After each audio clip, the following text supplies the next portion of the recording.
Greetings, travelers. Welcome to the Hidden Grove, where we learn the mysteries of God, as well as learning more of the mysteries of flatland BMX. Mostly flatland BMX. I do other things as well. Yesterday I was pretty tired. It was pretty grueling. It was a very grueling and grindy day yesterday. Um, Looking back to it, I did make a pretty drastic error, and that was I wasn't drinking enough water. I think it was because I went outside and then I had that outdoor session, and for some reason I don't know, it just didn't occur to me that I should just be drinking more water. So I think maybe that's what sapped my energy levels, because yesterday my energy levels were just super down. I'm like, what in the world's going on? So I'm wondering if the energy levels were sapped yesterday because of the water levels. But out of that whole scenario, we did come out with finding an interesting feather. And I think anyway, let's see here.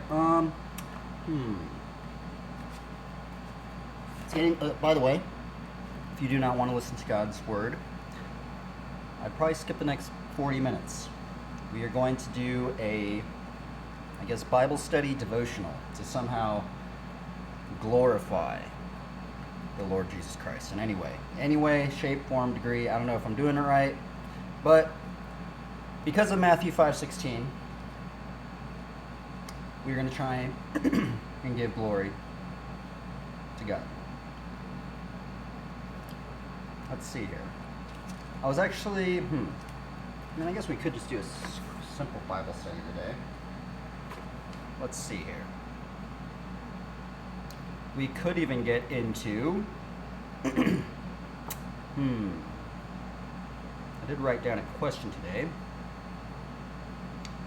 So, I will say, I first got this idea when I was in Long Beach, when I was rereading the entire Bible. It was the Life Application Bible.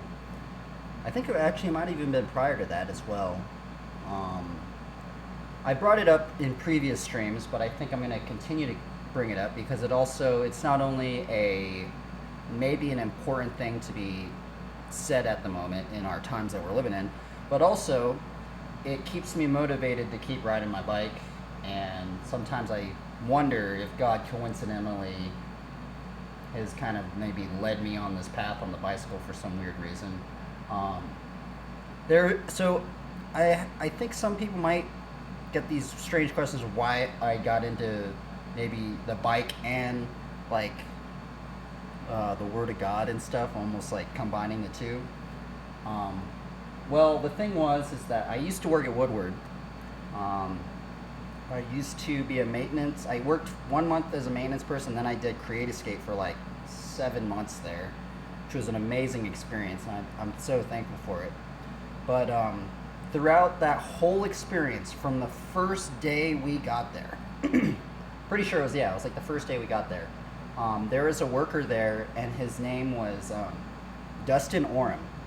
And Dustin Oram he was a pastor, bike rider, and he was one of the camp counselors there, and I think he still works at Woodward. I don't know what he's really doing now, but it was kind of even before I was really into the Word of God and stuff like that. I mean, I was kind of into it, but I just remember seeing Dustin, and he'd always be saying cool words, and just always just motivated, man. He was just always just he always just had this this energy to him, that was just so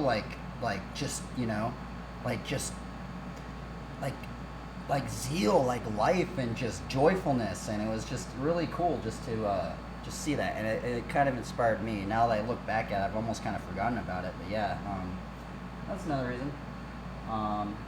Anyway, let's get into what we were going to talk about. Oh yeah, that's what we were going to talk about. So when I was in Long Beach, when I was rereading over the scriptures, I came across, I do think it was, without looking at it, it's Revelations, we are going to look at it, but it's Revelations 6, 5 through 6. And it is about the Black Horseman. Now, doing some further studies upon the Black Horseman, which we might do today, the Black Horseman supposedly represents famine. And I mean, I guess we should just open up the word, right?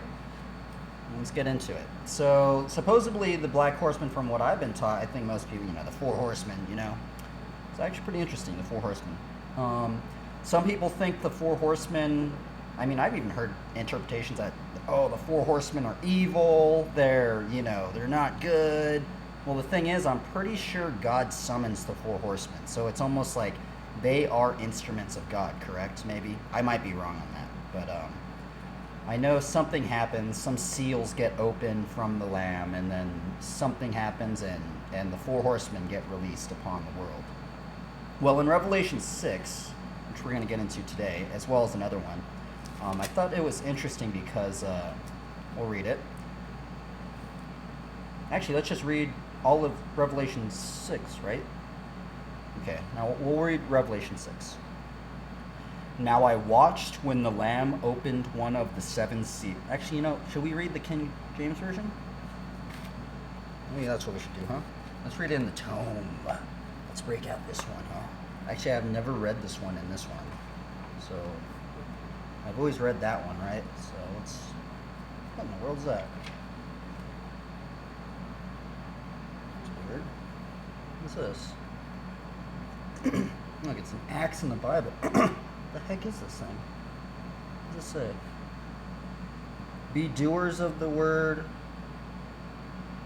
I wonder who wrote this. Look at that. Isn't that an axe? That's weird. It's left in this Bible.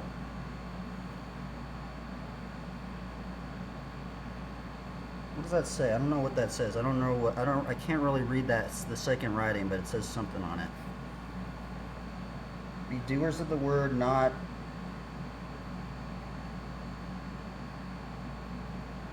I don't even know what verse that is. 122. Huh. That's weird. Okay, let's see here. Revelation 6. And this is the KJV, I'm pretty sure. From the tome from 1893. Let's see what it says in this one, right? I'm just curious. Let's read it. And I saw when the Lamb opened one of the seals, and I heard as it were the noise of thunder. One of the four beasts saying, Come and see. And I saw, and behold, a white horse, and he that sat on him had a bow, and a crown was given unto him, and he went forth conquering and to conquer. And when he had opened the second seal, I heard the second beast say, Come and see. And there went out another horse that was red, and power was given to him that sat there on to take peace from the earth, that they should kill one another, and that there should be given unto him a great sword. And when he opened the third seal, I heard the third beast say, Come and see. And I beheld, and lo, a black horse, and he that sat on him had a pair of balances in his hand. And I heard a voice in the midst of the four beasts say, A measure of wheat for a penny, and 3 measures of barley for a penny, and see thou hurt not the oil and the wine. And when he opened the fourth seal, I heard the voice of the fourth beast say, Come and see. And I looked, and behold, a pale horse, and his name that sat on him was Death, and hell followed with him, and power was given unto them over the fourth part of the earth, to kill with sword, and with hunger, and with death, and with the beasts of the earth. And when he had opened the fifth seal, I saw under the altar the souls of them that were slain for the word of God, and the testimony which they held. And they cried with a loud voice, saying, how long, O Lord, holy and true, dost thou not judge and avenge our blood on them that dwell on the earth? And white robes were given unto them, and it was said unto them that they should rest yet for a little season, until their fellow servants also and their brethren should be killed as they were, should be fulfilled. And I beheld when he had opened the sixth seal, and lo, and there was a great earthquake, and the sun became black as sackcloth of hair, and the moon became as blood, and the stars of heaven fell onto the earth, even as a fig tree casteth her untimely figs when she is shaken of a mighty wind. And the heaven departed as a scroll when it is rolled together, and every mountain and island were moved out of their places. And the kings of the earth, and the great men, and the rich men, and the chief captains, and the mighty men, and every bondman, and every freeman, hid themselves in the dens, and in the rocks of the mountains, and said to the mountains and rocks, fall on us, hide us from the face of him that sitteth on the throne, and from the wrath of the Lamb. For the great day of his wrath is come, and who shall be able to stand? Revelations chapter 6. Revelations is a very, very interesting book. It's a very interesting book to me because, it's almost like if you read the entire Bible, it's very interesting because, so that's, what's actually very strange is, I know this sounds a little odd, but one of my Christian friends that before I was even a believer, he was always kind of a believer before me for some reason. I don't know why, but he was, I don't know, he's just always a believer. And he would always kind of guide me, he was always kind of and he just lived right down the street, 2 houses away actually. Maybe 3, yeah. No, 2 houses away. So and then the thing is we got into these movies. I don't know if it was I don't know how we really even got into it, but one of the movies was that we somehow got into. I don't know, we were really into it for some reason. He was really into it for some reason. And it was actually Heavy Metal 1981. Now, I think a lot of people, some pastors got, dude, don't even bring up that movie. I don't know. Anyway, for me, it was weird because I watched that movie a lot. And what's interesting about that movie, which, now here's the thing, is I'll tie it back in to why it somewhat inspired me with the Bible and stuff, is because in the movie, it's set as... it's an animated movie, by the way. But the thing is that every part of the story is made in the perspective of a different artist. But the story is congruent. It's like the same story, but it's from different artists. And then it was weird because I watched that movie before I even read the Bible, really, fully, fully engulfed into the Word of God. And then I read the Word of God, and I'm not gonna lie, the first time I went through it, I could not help but think that it reminded me of Heavy Metal 1981. I mean, not in the sense of the story, I guess, but just in the way that it's set with different perspectives and different styles. And the thing about the Bible, which is really interesting, is there's many different styles of writing. And I think maybe the reason why I brought it up is because when you read the Old Testament, there's some parts that are very numerological and just very number heavy and all that kind of stuff.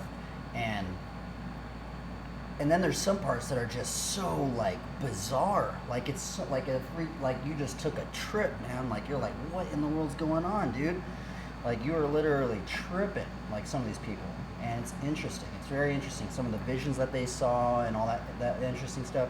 And then we hit the new covenant and the New Testament, and it's like there's so many different writing styles. And then what I like about Revelation is that Revelation almost like kind of like ties it all back together, because like to me, I don't know about everybody else, but to me when I read Revelations, it almost reminds me of the Old Testament, right? Like the writing style of it. And I just find it very like interesting, you know, just the writing style is very, very interesting in the Old Testament. By the way, now I'm thinking about the thing that I actually said earlier. I actually don't know if the four horsemen are evil or not. I don't know, actually. I mean, I guess some of the four horsemen are evil, especially like the death one, right? He has hell following with him, right? So it's like, of course that one is evil, right?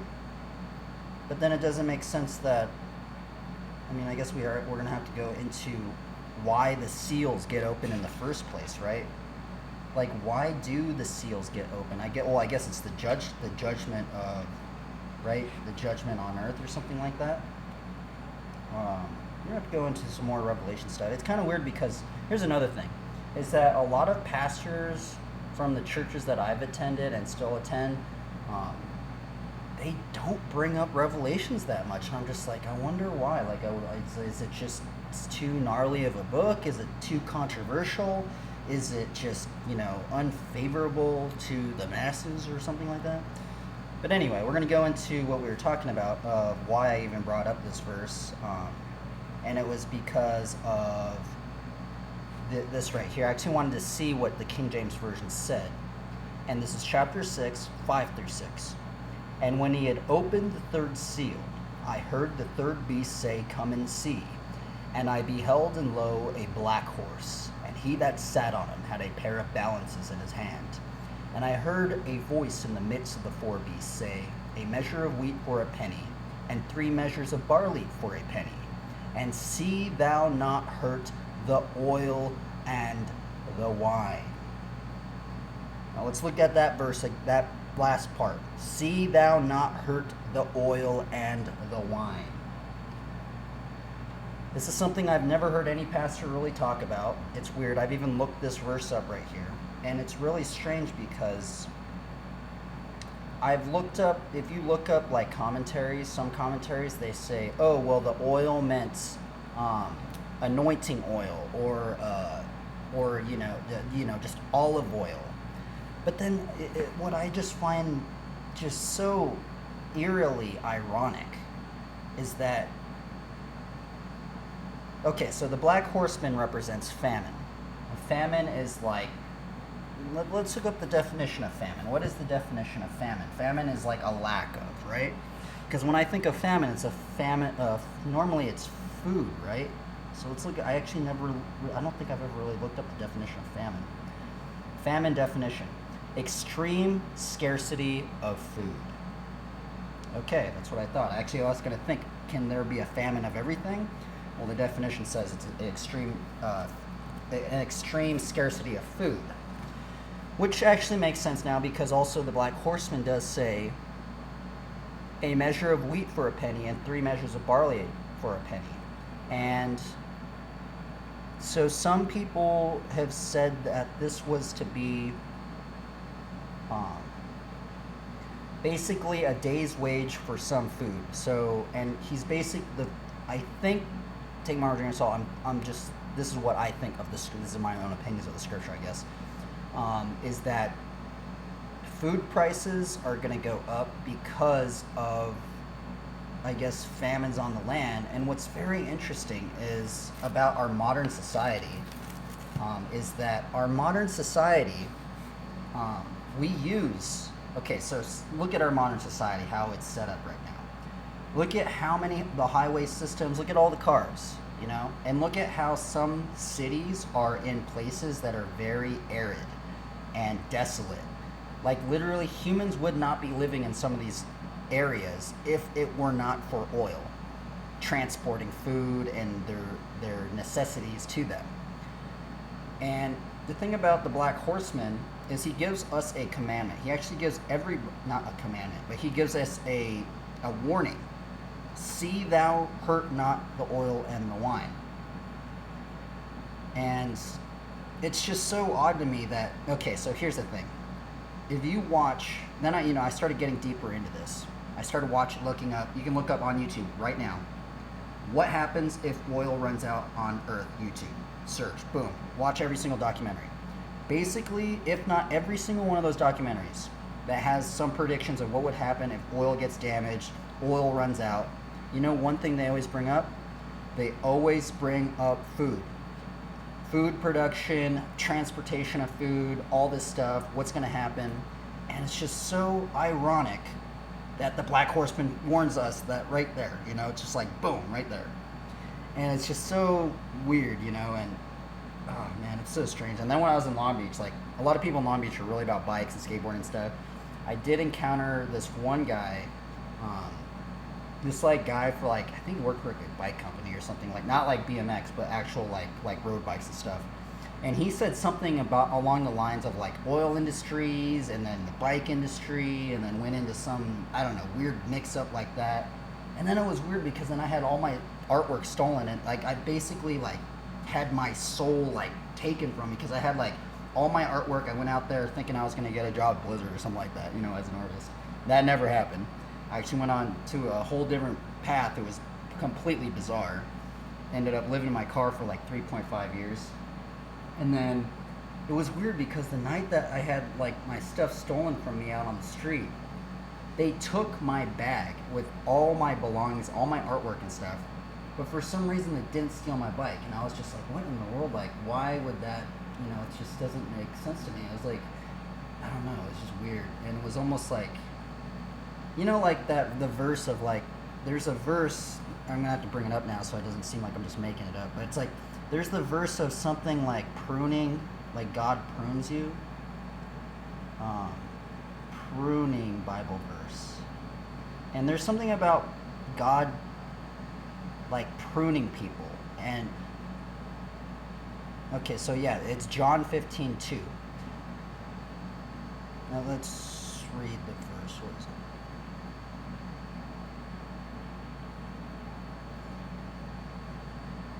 Every branch in me that beareth not fruit, he taketh away. And every branch that beareth fruit, he purgeth, that it may bring forth more fruit. So in some way, it was so devastating. I was actually very angry at God. I was in such a devastating moment because it wasn't I just had everything out digitally painted or something like that. If it was a digital painting, I wouldn't really care. I'd be oh, I have the USB file. Right? I have the USB file. I could just, open it up or whatever. I have a computer. I could just put it back in, just get another computer. It was literally drawings that, there were one-of-a-kind drawings, probably 500 drawings, original drawings I put so much time and effort in, just boom, just gone like that. It was ridiculous. It was I was devastated, and it was just I was mad at God, all this stuff. But then here's the weird thing. Is that I met this other dude, a very mysterious character, actually, a very, very mysterious character, and he revealed to me a new way of drawing, and I maybe won't go into it that much, but it correlates with actually this Bible right here. I'm not going to give out too much, but it's also there's something about it. And then it's weird because then I found this Bible at the same time everything was kind of taken away from me, and it was weird because it was almost God took all this stuff away from me just so I had to go to God again, because he knew that I wasn't going to need him or something like that, because I was actually kind of getting to this point where I was you know what, and then that stuff happened. I was what in the world's going on? It's so confusing. What is going on? And then it was weird, and then I met this one guy, and he just showed me this new way of drawing, and it was just so odd. I was wow, you know what? That's very interesting. I never would have gotten into that if all my stuff never, because like I had so much, I kind of had a set way of doing things, and I didn't. And sometimes, when you do things over and over and over again, you kind of don't want to change. Well, that's kind of what I felt with my artwork. Because I was like, oh, well, this is working. I'm going to keep doing it. And I never would have gotten into it unless that stuff happened to me. And then it's just strange because my bike was left out of the whole situation. And then also, what was also strange is that dude that taught me how to draw was really into bikes. Like it was just very odd. I don't know. It's very strange. Okay, so then I don't even know why I got it. Why did I get into that? Oh well. That was part of the story, I guess, somehow. It somehow correlates because all that stuff happened, got into this work, started reading that. And then as I got deeper into Revelations, there's actually this other part of Revelations that I actually asked a question today. Oh, this is funny, actually. So I guess we'll just bring in the verse. Okay, so the verse, it's actually not funny. It's just the question that I asked. It's just kind of, sometimes I get these answers and I just go, well, didn't you read the verse? Like, didn't you, like, I don't know. It's kind of weird. I don't know. Sometimes I don't know. It's kind of funny sometimes. Like, it's not like the verse isn't funny. I'm just saying sometimes it's funny that, like, I ask sometimes these questions. I don't know the answer either is sometimes as well. And then I'll either look up the verse or something and I find an answer in some degree, and then I hear other believers' answers in some degree. And it's like totally like, I don't know, it's like they don't either, it hasn't, maybe they weren't aware of it, or maybe I don't know, it's just sometimes you got to take some things that you read on the internet with a grain of salt, because I have gotten led astray with some of the answers that I have received. And so yeah, so always take but it's good. I think it's good to ask questions, because especially about scripture and stuff, because it's good to hear. Sometimes it's good, especially from different denominations, because then you can kind of get an overview. I like to hear answers from various denominations. I like to hear sermons from various denominations, all that stuff. Okay, so let's see here. So this is the verse that isn't funny. It's actually just the whole thing that beforehand was kind of, sometimes I find it kind of funny in some degree. But this is Revelations 16:8. The fourth angel poured out his bowl on the sun, and the sun was allowed to scorch people with fire. What do you think that means to you? The fourth angel poured out his bowl on the sun, and the sun was allowed to scorch people with fire. Revelation 16:8. You know what's weird about that verse? Is that it's kind of strange, because this is actually later in the chapter.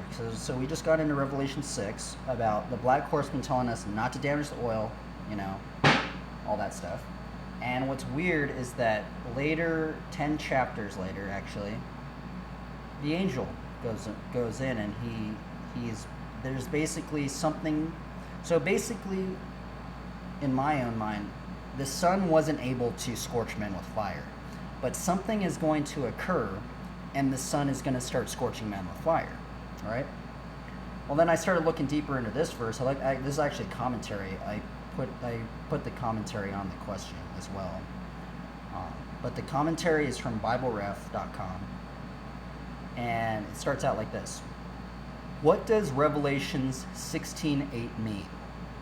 The fourth angel pours his bowl onto the sun, with the result that the sun's temperature becomes so high that the sun's rays scorch people. There is an area in California in the United States with such temperatures that it is called Death Valley.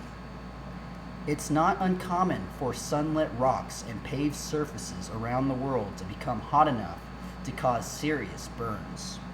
But when the fourth angel delivers his bowl judgment, striking the sun, temperatures everywhere on earth may far exceed those of Death Valley. This verse uses the Greek root word didomi, which implies something that is allowed or granted. This might mean that the sun itself is not going to be changed so much as Earth will be more susceptible to it.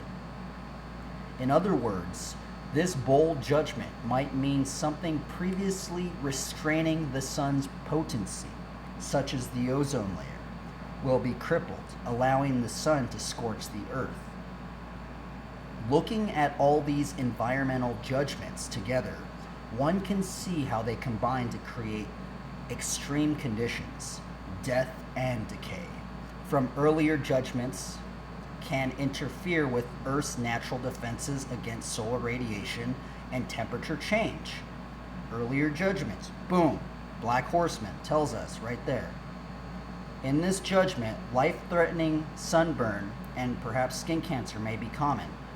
What's described here might be thought of as an extreme form of global warming. Glaciers may melt and become raging floods. Drought may heat and may contribute to crop loss, causing further famine and starvation. Grasslands become deserts. Wildfires would rage out of control. Pushed too hard, air conditioners and other machines would break down, causing massive deaths from heat exhaustion and sunstroke. As a world problem, even believers will suffer from this furnace-like heat of the sun. Revelation 7:16 holds God's promise that believers that come out of the Great Tribulation will never experience the sun's scorching heat again. Now these are I've only had two answers. I brought this up. There are supposedly, I don't know. This person says, maybe the writer was on hallucinogens. It's kind of funny. I did hear I think I either read a question or I wrote a question, and somebody said the island of Patmos was actually, there's some, I don't know, maybe there's mushrooms or something growing on. I don't even know really if that's true or not, but. And then this guy says, maybe that explains the current heat wave. And then here's the other question I said. Is climate change at all mentioned in the Bible? This guy says, not in modern sense, but the Bible is also not a science textbook. No, I'm fairly certain that the authors of the Bible didn't have access to 20 to 21st century climate science. No, but it didn't need to be. Bible isn't an encyclopedia on everything. It was never intended to be. No, they did not have access to this information. However, climate change is occurring, and human beings are the only ones here to make better for ourselves. God bless. Yes, the literal first thing. That's funny. Yeah, so it's just kind of funny. Well, it's not the I guess just how it's written, like, so, you know, just how it's kind of, you know, I literally put the verse right there. I put the verse right there, and then I put the question on top, and it's like, it's just like, do you guys not read the other post that I put down there? It's like, did you not read it? Did you not, like, I don't know, man. That's why, and that's why you take what the answers with a grain of salt, because I started, like, looking deeper into it, and I'm like, wait a minute, well, I don't know, like, why isn't anybody bringing this up? Am I just, like, come on, man, like, what's going on? Like, I don't know. But the other thing is, sometimes, like, I think people probably find that this stuff, maybe my questions on the internet may be very annoying at times, maybe. But the other thing is, it's almost like proclaiming the word too, right? Because there's also a lot of unbelievers and people that don't, you know, that a lot of unbelievers on that place, you know, answering questions too and stuff like that, giving their 2 cents and stuff like that. So in some sense, that's kind of like proclaiming the gospel, right? Too, right? Because you're like, you know, it's so. Because then I hear some believers that go, oh, you gotta, this one's not good, man. You gotta go on a different one. But also, I think Scripture tells us that we should proclaim the gospel to every creature, right? That always tripped me up too. Every creature. What in the world? Anyway, I guess that is the commentary today. Bible study thing. And it was on Revelations 6 and Revelation 16. I guess if there's anything to come out of it, just just be wary of the Black Horseman. Maybe take my grain of salt. I don't know. I could be wrong. That's the thing. I could be wrong. So take my grain of salt. All I'm saying is it's just very eerily ironic. The Black Horseman represents famine. He says that food prices are going to go up drastically. And he also says, he warned us, do not damage the oil and the wine. Now, actually, the wine part actually took me a little bit of time to think, why does he say wine? Well, the other thing is, you know, wine, I think, does require a lot of grapes and stuff like that to produce. Maybe there's going to come a time where people are going to be like, you know what, we need food more than wine or something like that. I don't know, really. Actually, that's one that I really don't know. Anyway. Yes, that is the Bible study today, right? Hopefully my energy levels are better today.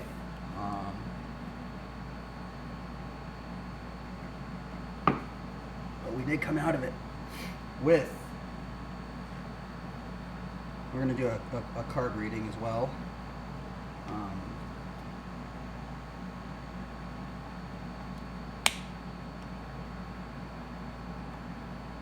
Man, I can't believe I found this feather yesterday. That was cool. Look, I made this little thing right here. It almost reminds me of Elijah. I know I bring this up a lot, but these are my raven talon, my raven claw. It always just reminds me of just Elijah, man. What does everybody think? Do you think that Elijah, that the ravens that fed Elijah, do you think they carried the food on the beak, or do you think they carried them with the talons? Or the claws. My own personal opinion, I think like maybe a bit of both, right? But you can only imagine, like, when those claws expand, like, they're probably like that, you know? Oh yeah, by the way, I guess I'll just cover why I have this. So I was in Long Beach, and I came across a dead raven. Might have been a crow, but I'm pretty sure it was a raven. Especially looking at this claw, it's very, you know. But I came across a dead raven. I've never seen a dead raven in my entire life. And my friend previously that rides BMX, he encountered either an owl or an eagle or something. And he chopped off the talon, saying that it was like, I don't know, some sort of, I don't know. And so I just was inspired by him, and it was crazy because, like, I was literally riding my bike in Long Beach, and then, boom, I just see a dead raven. I'm like, holy Toledo, what in the world, just right on the sidewalk. You'd see it maybe got hit by a car, and then they put it on the sidewalk or something, or it, like, got hit by a car, and then just, boom, like, it died on the sidewalk or something like that. First thing in my mind, I was like, it was like, what in the world? I have never been this close to a raven. I was like, you know, and I know people say, oh, they're dirty birds and stuff. They probably are. I did sanitize this, by the way, with rubbing alcohol when I did all this. And then the first thing in my mind, like, that kind of went in my mind, I was like, dude, this thing's just gonna rot in the garbage can. Like, it's literally just gonna rot away. So what I did is I ran back to my car, got these cable cutters that I actually use on my bike, and I chopped the raven claw off and sanitized it with rubbing alcohol, put it in my car thing, let it dry out, and yeah, it was just so weird, and I don't know. And I mean the thing is, people probably find it very, very weird, but the thing is it reminds me of Elijah. Like, Elijah was fed by ravens, you know, right? So, like, it just doesn't, I don't know, man. Just fed by ravens. I always thought, man, like, sometimes I would ask this question to people just to see what they would want. Would you rather have, like, hypothetically, I'm not saying this is actually going to happen, or it has happened. Would you rather have a gun, or would you rather have 100 ravens that can pluck people's eyes out, that you can command? What would your answer be? To me, I'd rather have the ravens. Maybe not 100 ravens, maybe even more ravens than that, right? That's personally what I would like, is ravens. But yeah, then yesterday we found a raven feather. I was like, what in the world? Might be a crow feather, but I'm pretty sure that's a raven feather. And yeah, so this reminds me of Elijah. Maybe there's something. I wonder why. Yeah, that's the other thing. I'm wondering why God would bring that stuff to me, right? It's like, why bring up Elijah? I don't know. But Elijah's cool. I think it's like something's. I think Elijah's cool. It reminds me of a lot of things, man. Just the feeding of ravens, you know? It's just so crazy, man. So weird. But yeah, that's the other reason why I have the raven claw right there, is because, dude, if I never did that, that poor raven would have just rotted in the trash, you know? If I probably didn't do that, I probably wouldn't even be thinking about Elijah right now, you know?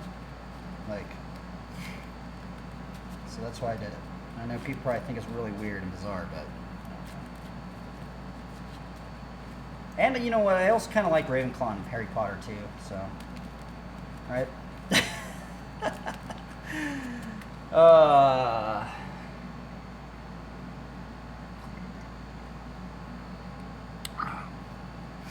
Okay.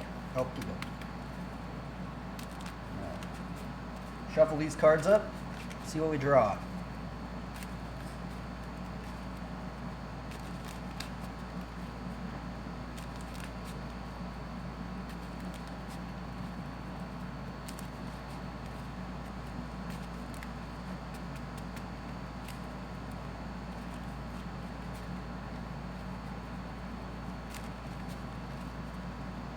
What are we going to work on today? Okay, so here's the thing. I don't know if I should be working on the backyard in here, because like I was looking over the clip that I landed, and like I went in and then it takes me a while to get out of the landing. Like you have to be really either fast, quick, or something like that. I do want to maybe level it up now, because since I did somewhat land that one, I kind of want to level it up to the no-hander version. That's ultimately why I'm learning the backyard, is because of the no-hander version. But if it already took me that long just to do not the no-hander version, like, dude, like, you can only imagine how long the no-hander version might even take. So, like, but the thing is, I've been observing some other people do the backyard, and it seems like it seems like it's a trick that the pros are doing. So they're doing it a bit differently. Most of them are doing it with their right foot, so I'm wondering, I actually have yet to see really that many clips of people doing it with this, scuffing with this foot for some reason. I don't know why. Like, it might be the riding or something like that, but I see pictures of it, so that's the other weird thing. So maybe we'll keep practicing those. I don't know, I've been like, so the other thing I will say is that there's like two modes of my riding at the moment. There's the mode of when people watch me, and when people watch me, it's kind of like, it's like more like show mode, right? Like I want to land everything. I can do all these tricks. I already can kind of somewhat land them. Maybe not every time, but you know, I've landed them before. And then there's the mode of like me trying to learn a trick. Like we're grinding. We're gonna grind and learn a trick. Lately I've been feeling I need to kind of be more on that grind thing, because I'm kind of getting in that mode of like, you know, doing the same tricks, you know, over and over again. And I kind of want to like just get some new combos, man. And the backyard right there, that one that I'm learning, that is a heavy one. There are a lot of other combos. I'm actually kind of thinking that my bike geometry might be a little too big for that trick. A lot of people that I've been seeing that do the backyard, it seems like they're all using like flat geometry stuff. And I'm just like wondering, like, if that has a different effect. Because I didn't really, when I did have my flatland frame, when I didn't break it. I was kind of practicing the backyard, but I never got into it. You know, like I would always kind of like practice the stuff, so I don't know, like if it feels easier with flat geometry or whatnot. You know. Well, anyway, let's do a card reading. Let's see. What is the first card we will draw? Mistville Plains. Second card. Regenerates. I like the art on that one. Third card. Indestructibility. I need to take this card out, actually. I don't even know why I have it in here. Fourth card.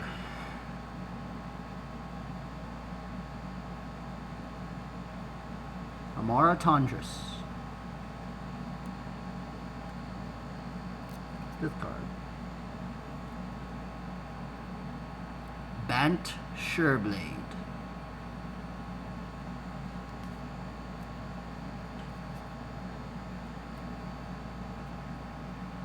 Soaring Hope. So we need some more hope up in here, right? 1, 2, 3. 7. Ooh. We need more hope. And more life. Life, life, life, life, life burst, life burst, life burst. Last card. Corehaven.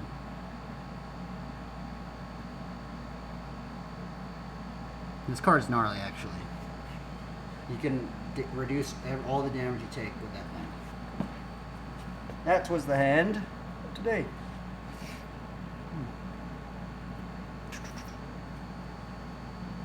Okay, let's get back into writing now. Let's get into the grind again.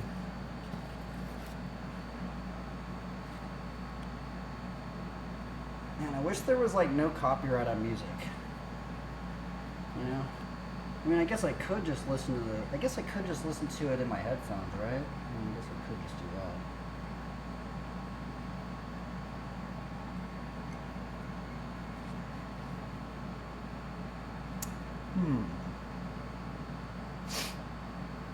About 40 minutes, I think.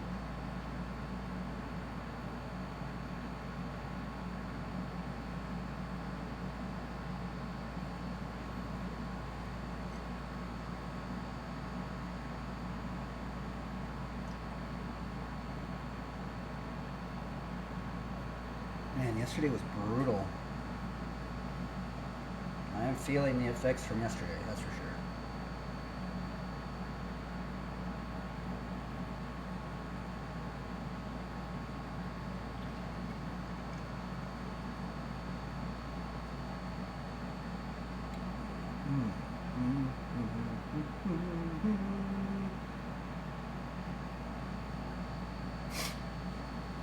Okay, let's see here.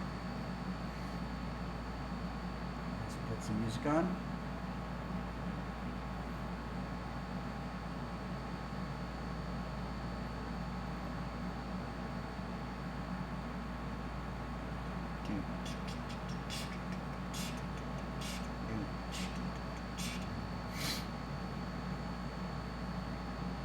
Sometimes I wonder if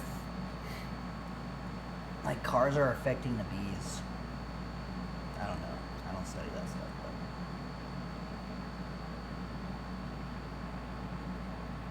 But I will say that the Buck Bumble, if you're looking for something that's not on copyright, Buck Bumble ain't on copyright.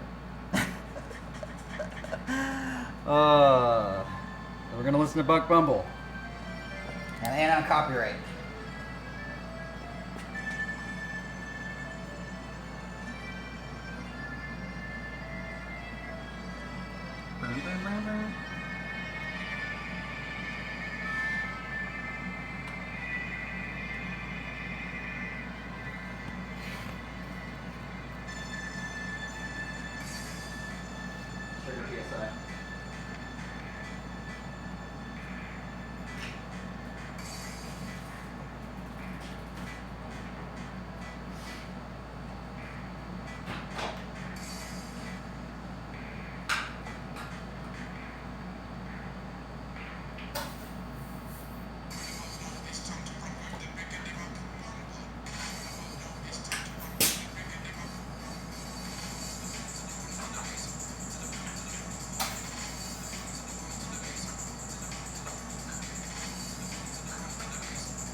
yeah, that's what we gotta do. We gotta land 3 fire hydrants from the pedals. Get our triple today.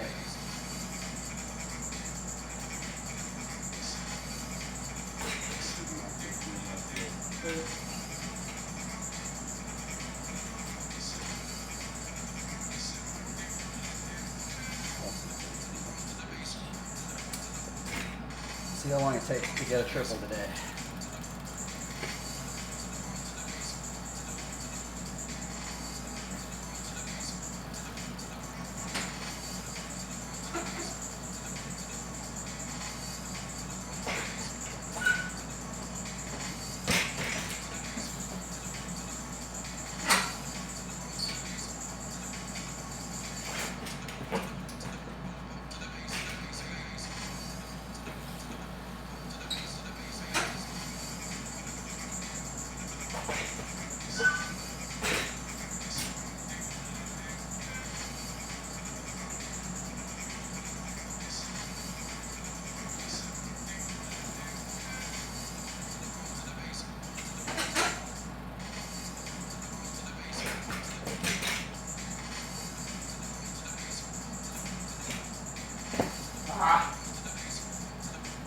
Look how hard. Grind it out.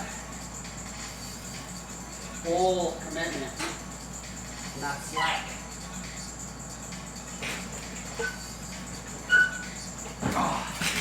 Slacked off on a second.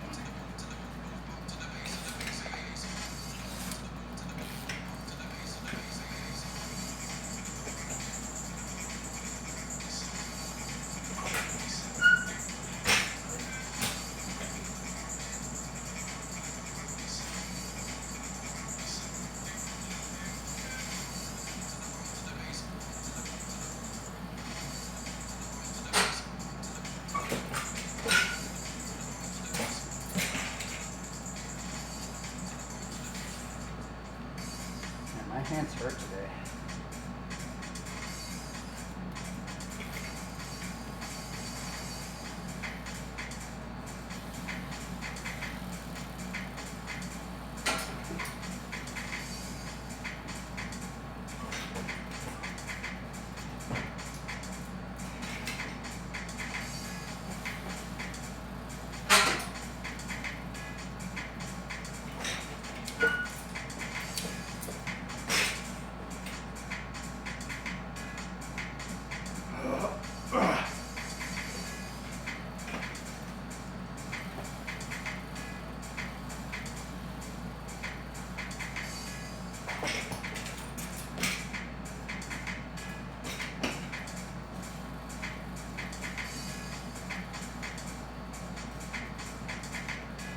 This is so hard.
I almost got that third one off.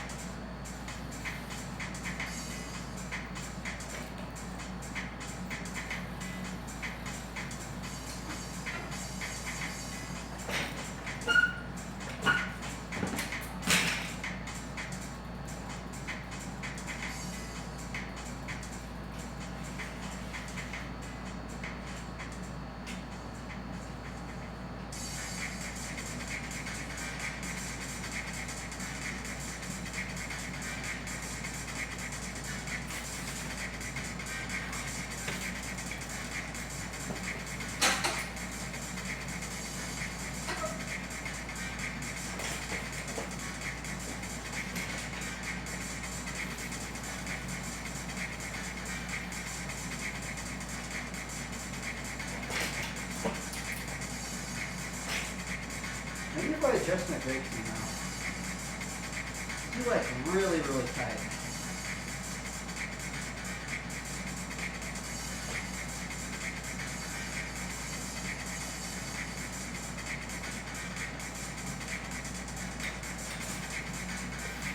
Maybe that'll help.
Not seeing the sun anymore. Next one.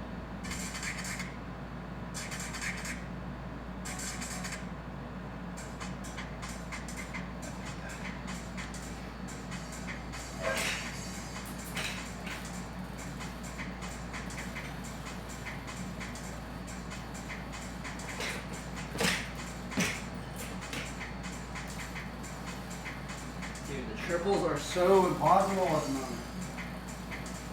Okay, and they're fully being in it.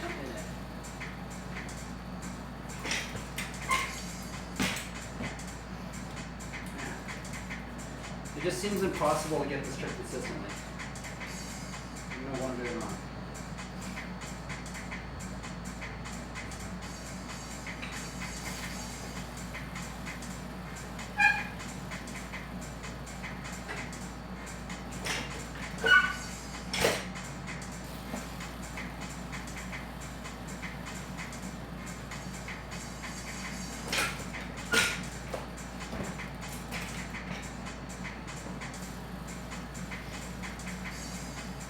If I land this, I'm going to go into a suture stick behind her.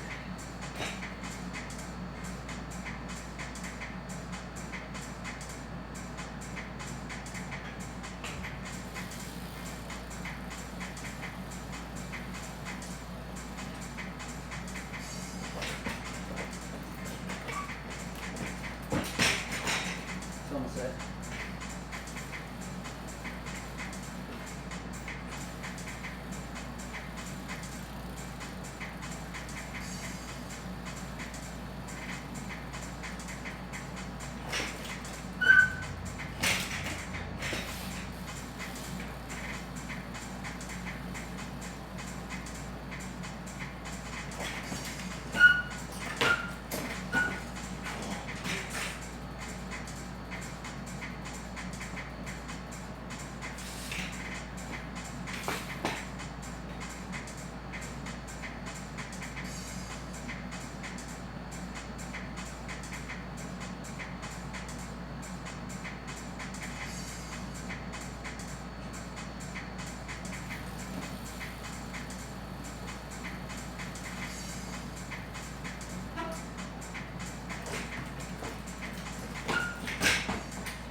Why is, when am I don't even know. I don't even know what I'm talking about.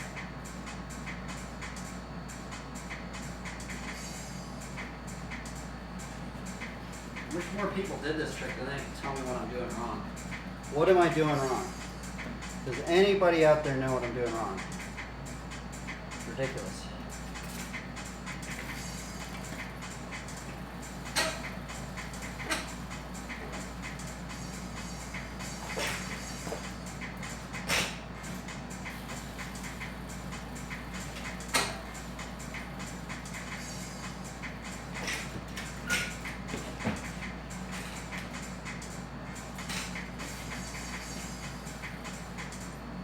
It's got to be just fully engaged, man.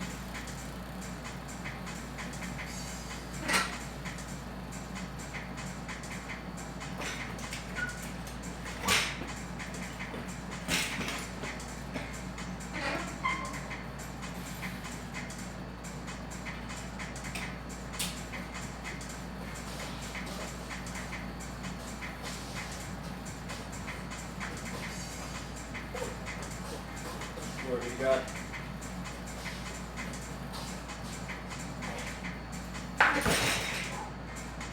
Just landed it.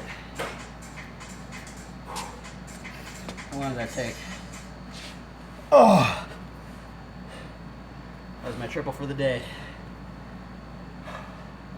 Feels like I'm doing a different scuff pattern. I need to save it actually. I need to stream mark it because I need to observe what I'm doing. I think that was the same scuff pattern I did yesterday. It's like I do slight scuff, millisecond break, tail whip, scuff, like barely any scuff, tail whip. Last one, I do a pretty big scuff to get it pushed through. I don't know, something like that.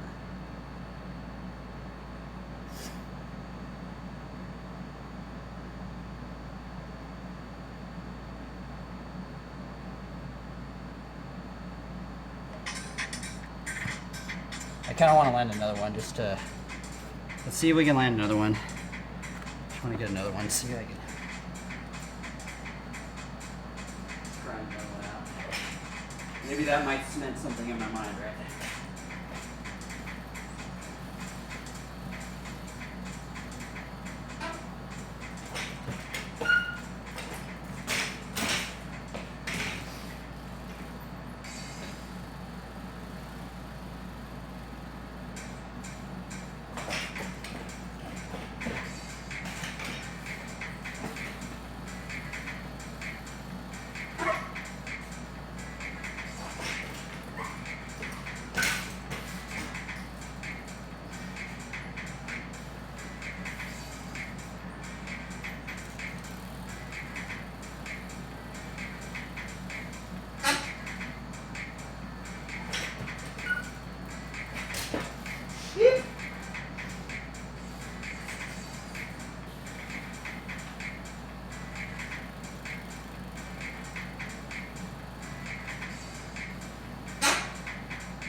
Anybody want to learn this trick of me?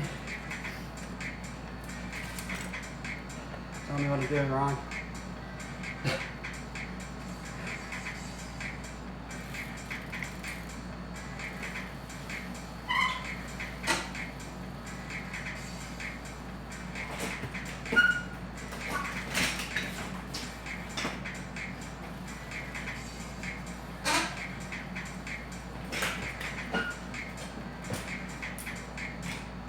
We're moving on. I already landed the 3-1 for today, so.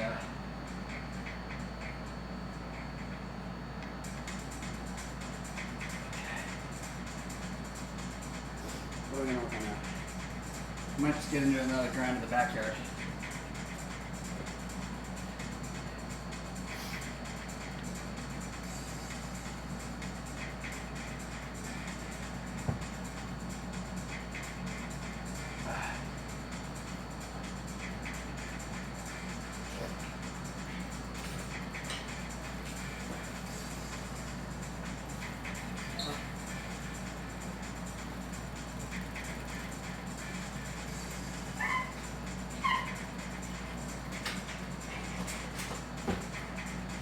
Good one.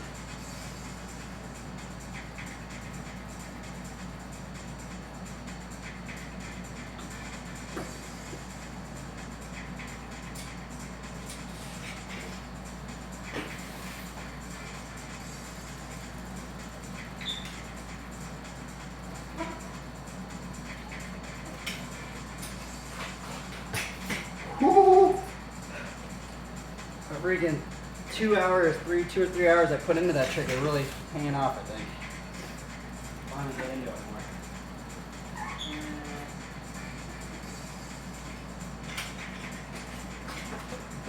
Yep. I'm definitely getting into it a lot more now.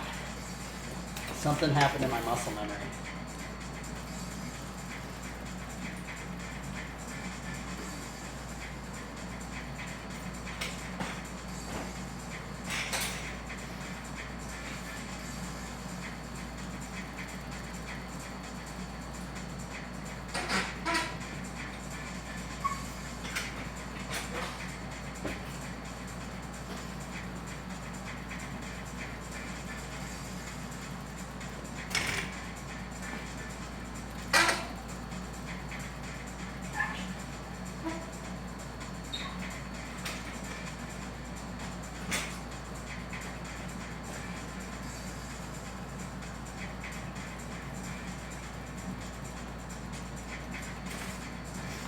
Oh yeah, that's what I was going to try.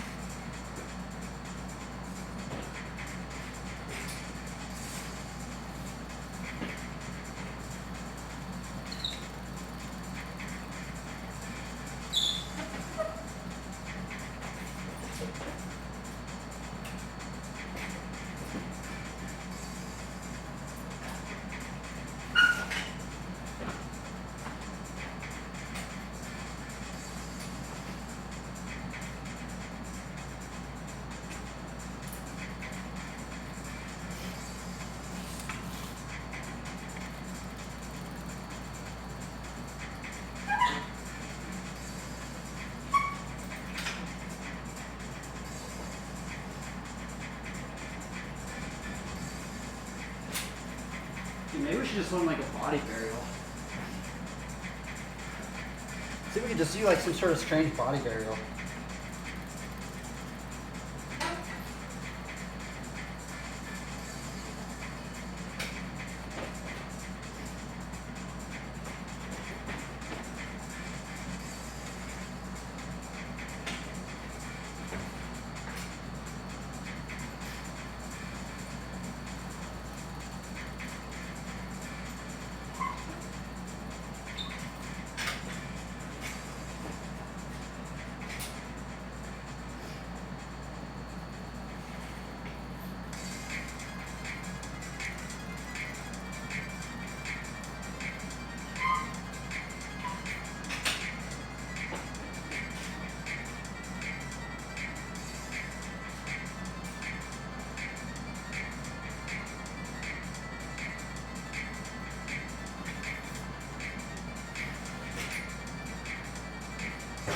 We might actually try and do a body burial today.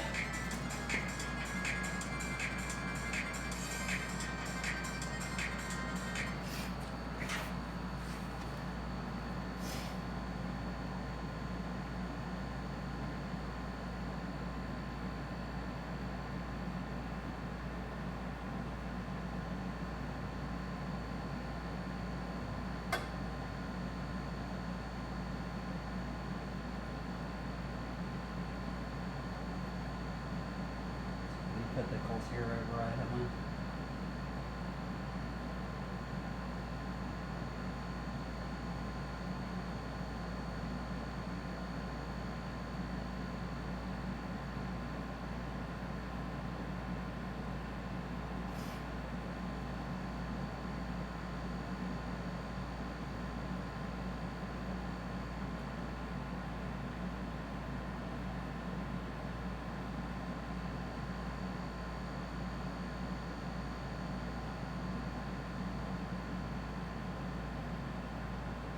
Let's do a body burial today.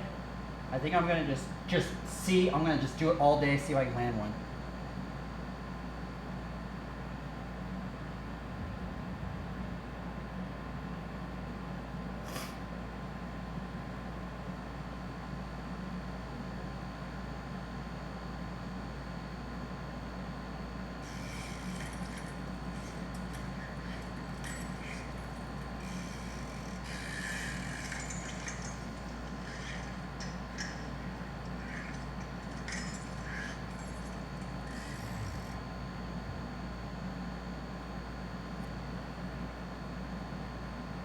film this, huh? Oh, that's another freestyle BMX. Yeah, buddy. Yeah, buddy.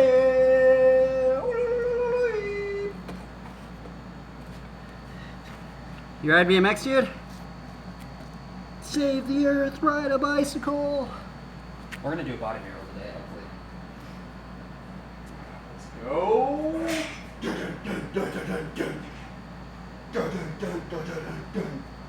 Let's see how close we can get to a body burial.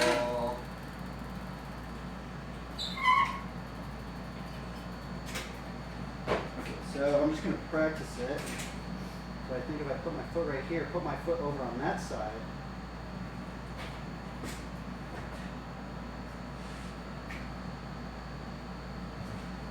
And then just drop it down, you know?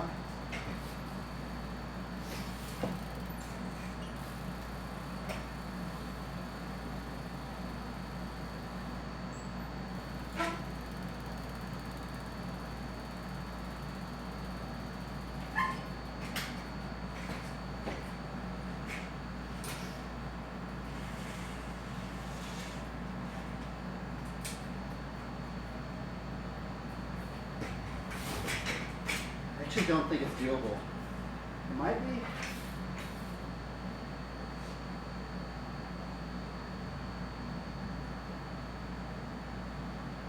gonna have to lift that foot up real quick. It might actually be doable.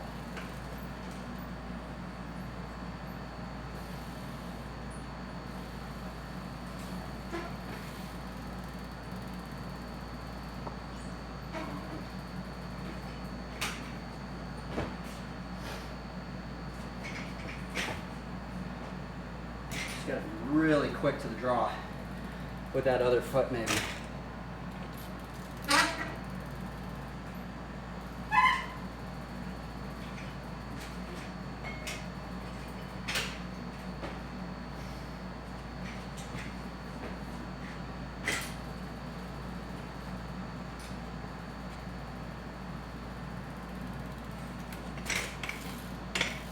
Maybe I'm just having things like that.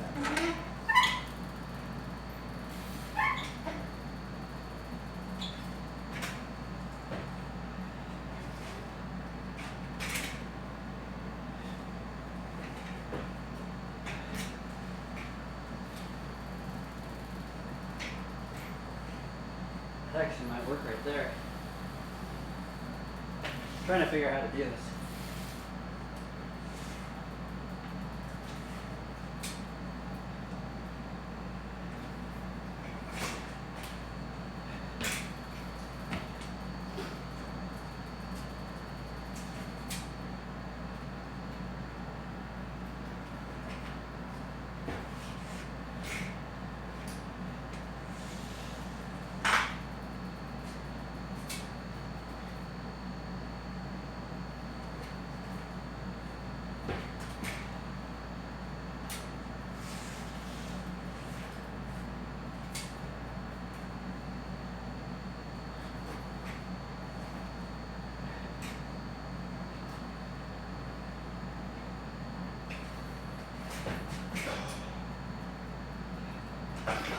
That would just be like a once in a lifetime trick, I think. For me anyway, at the moment. I guess once in a very, very rare.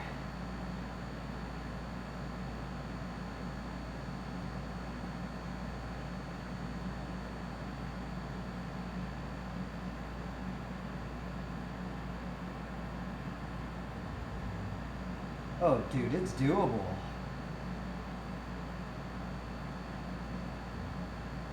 I guess the problem is you have to be really, really fast.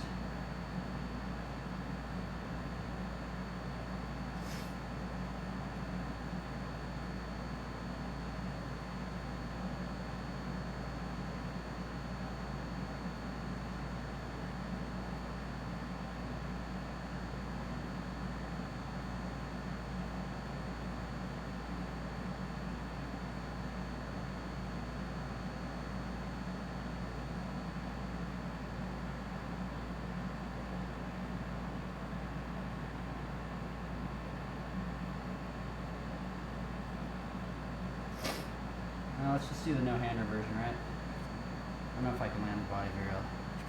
But it is something to be learned as well.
Ow.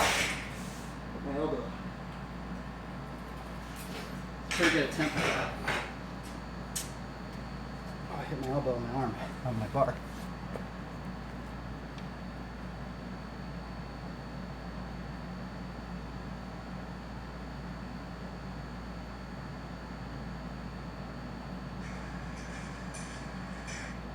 Oh, that was it.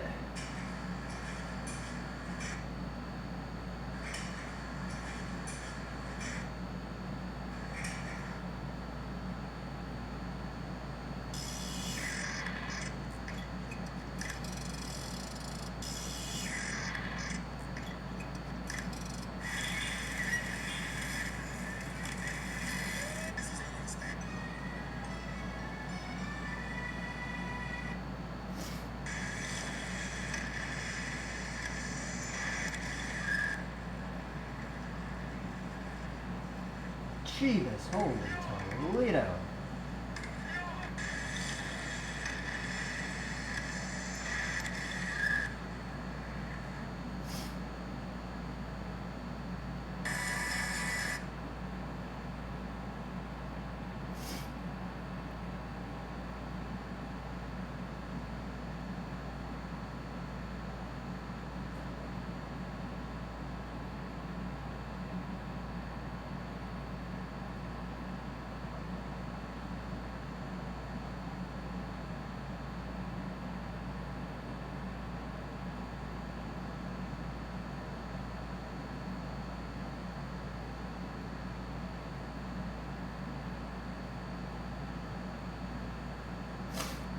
Okay, let's just keep grinding. Sorry if it's really boring, everybody.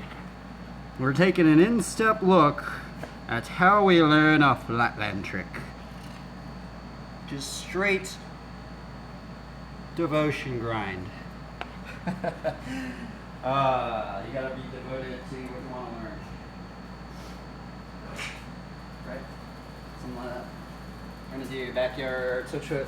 What is this? This is opposite foot. Opposite foot. This is actually endo, half bar, half body varial, backyard no hander. I think that's what it would be called, right?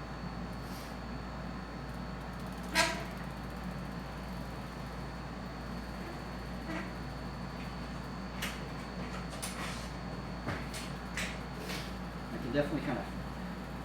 I'm going to start getting it, I think.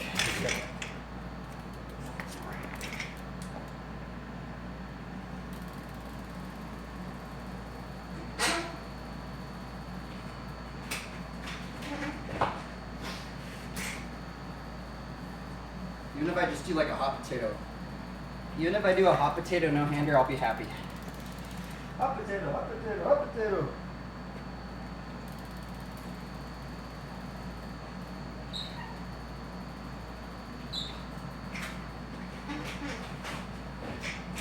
Man, you really gotta like cut it on that side. Drastically.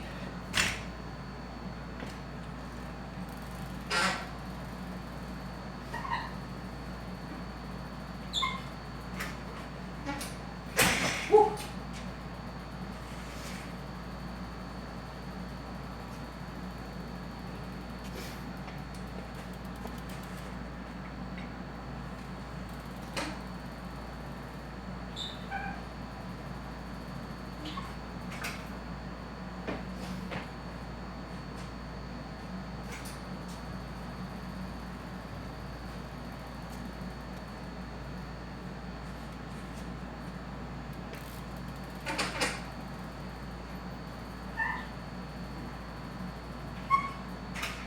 Oh. Just gotta be in it. In it to win it.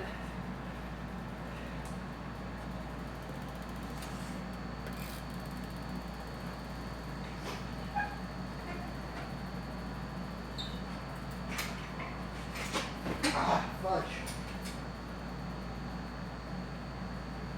Why is it so hard?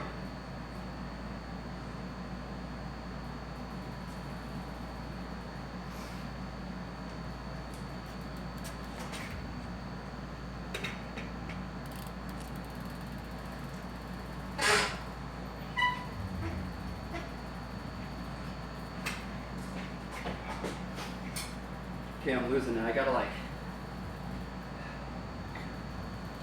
Just focus. It's gotta be quick. Quick.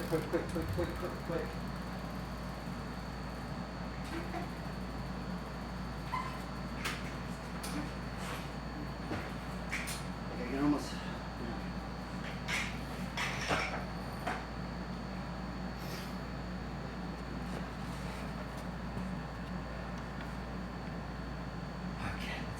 Any of those attempts were anything?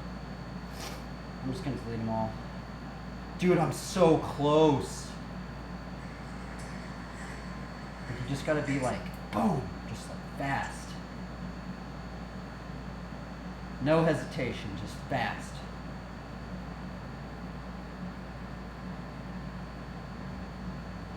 That's awesome.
Okay, I need to go do my nose.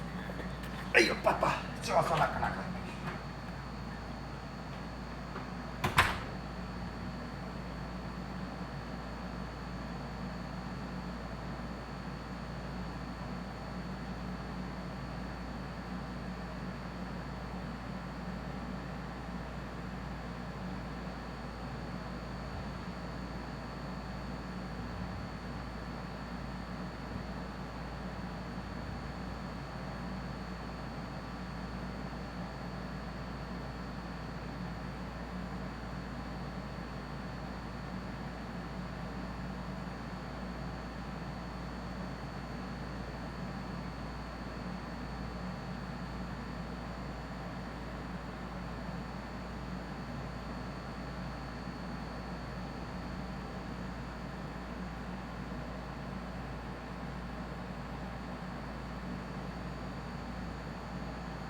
Let's do this trick.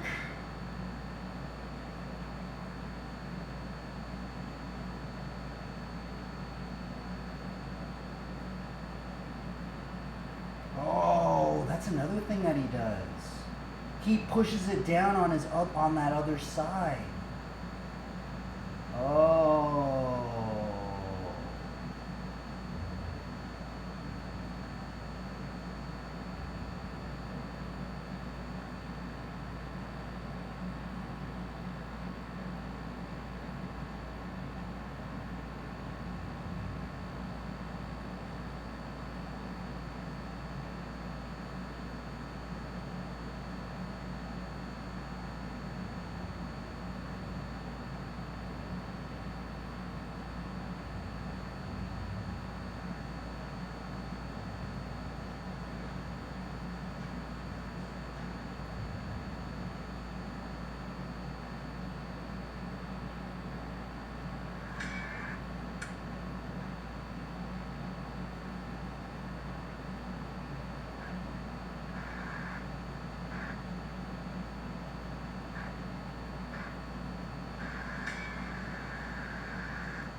Let's just keep grinding.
Starting to get it.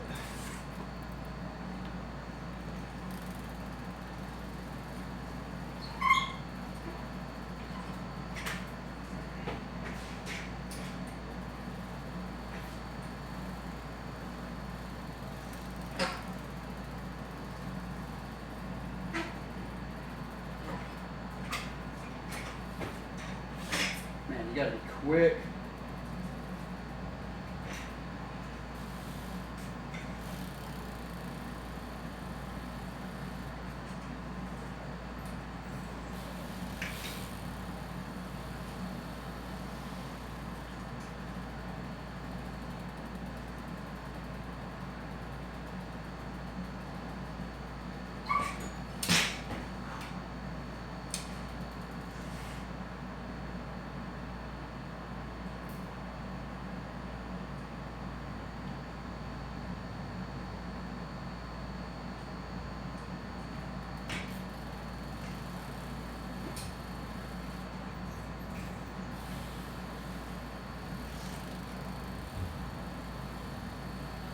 doing? Oh yeah. Do funky chicken. Funky chicken.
Oh.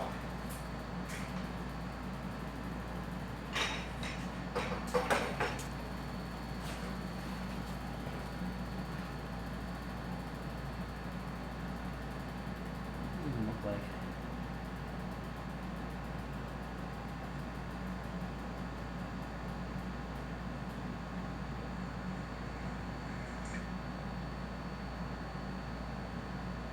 Oh yeah, I need to push my foot. I keep pushing my foot on that one side.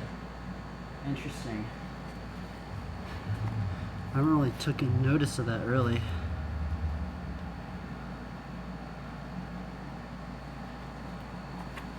Maybe push it on the other side.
That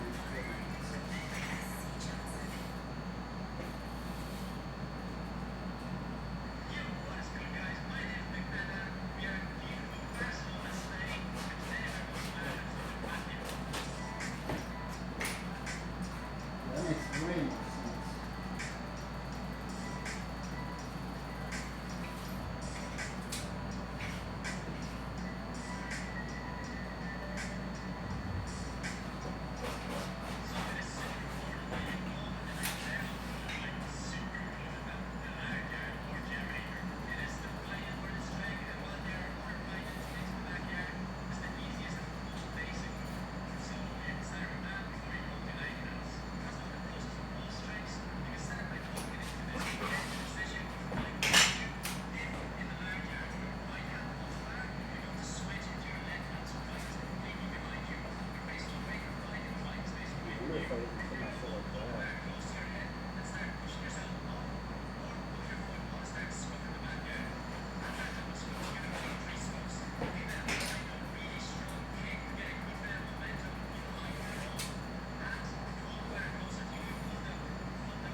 Oh yeah, I think this guy did it like I did, right?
Okay, it's time to go right outside. Oh, that's what I need to get.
This thing in. Doot. This thing.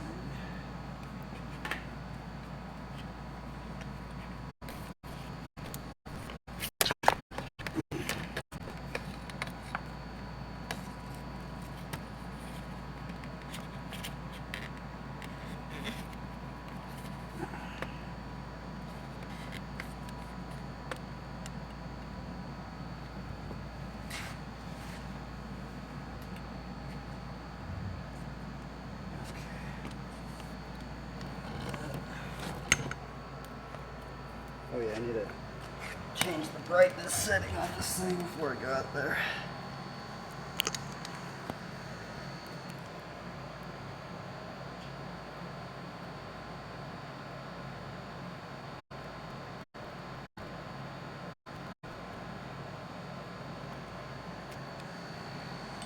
Hopefully it's not too hot. I don't think it is.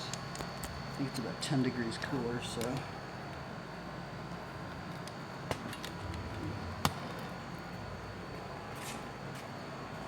I'm going outside.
Stir it up by doing some cliffhanger practice.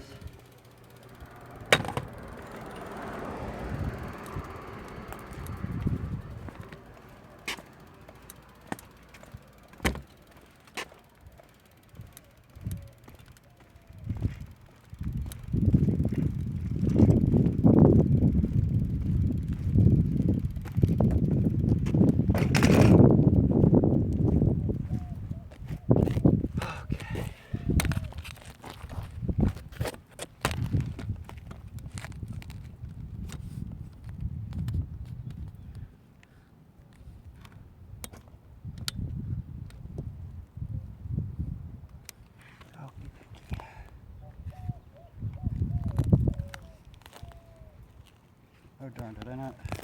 Oh, shit.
Alrighty.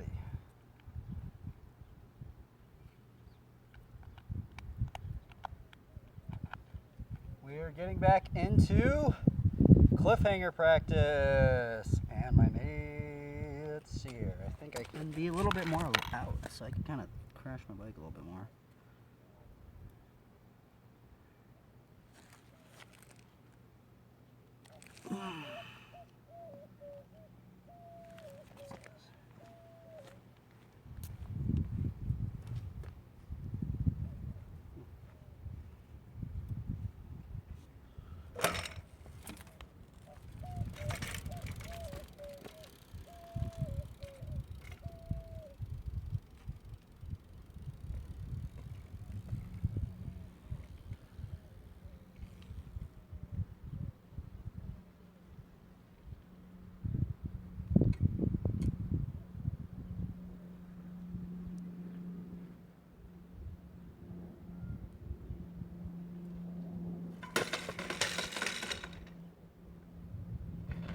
I'm always a little weirded out because that just makes a lot of noise. So, God, I think it's about to start raining.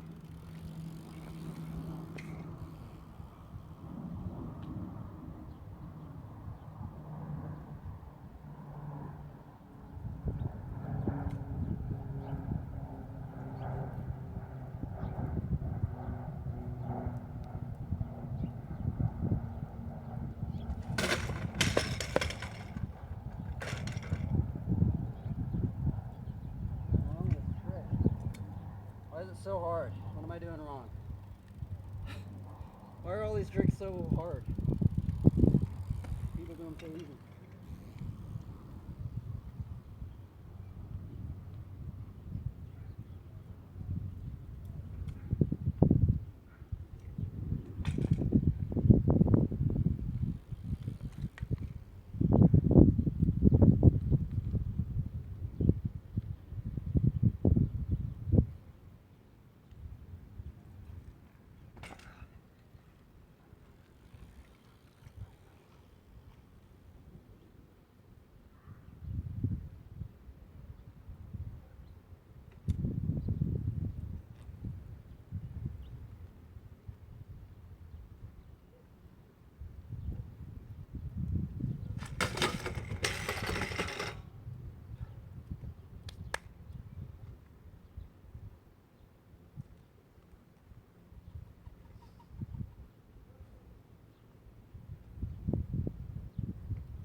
Okay, we just gotta send it. We just gotta flip over 1,000 times, right?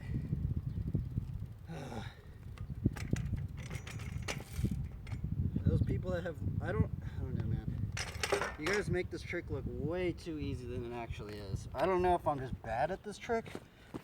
Am I just bad at all these tricks, or what's going on? Like, people do it. When people do this trick, they just make it look so easy. They make it look so effortless. It's gnarly. I don't know why it's not really working.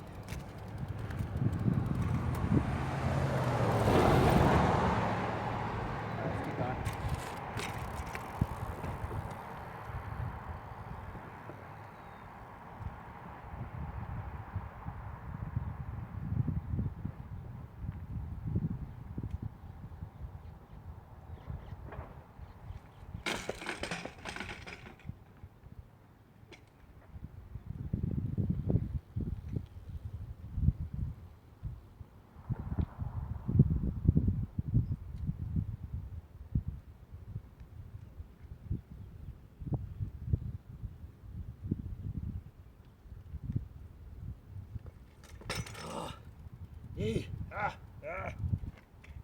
What am I doing wrong? That's like back end keeps going down, so that means I have to like put more of my momentum forward, right?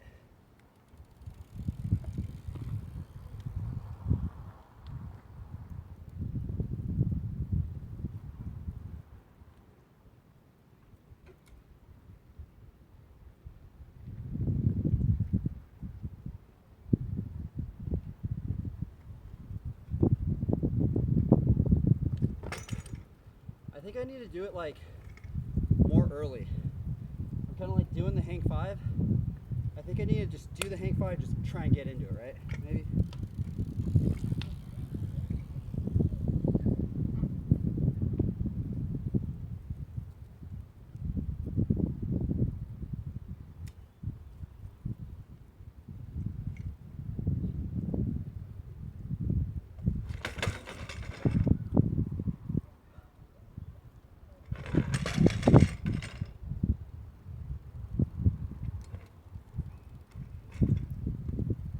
Oh, it's starting to rain.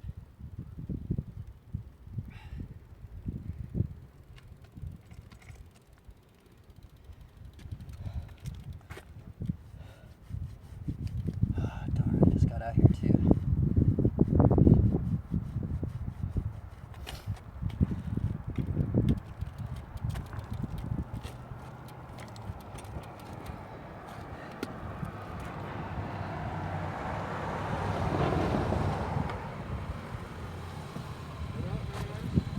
Hey, what up, bro?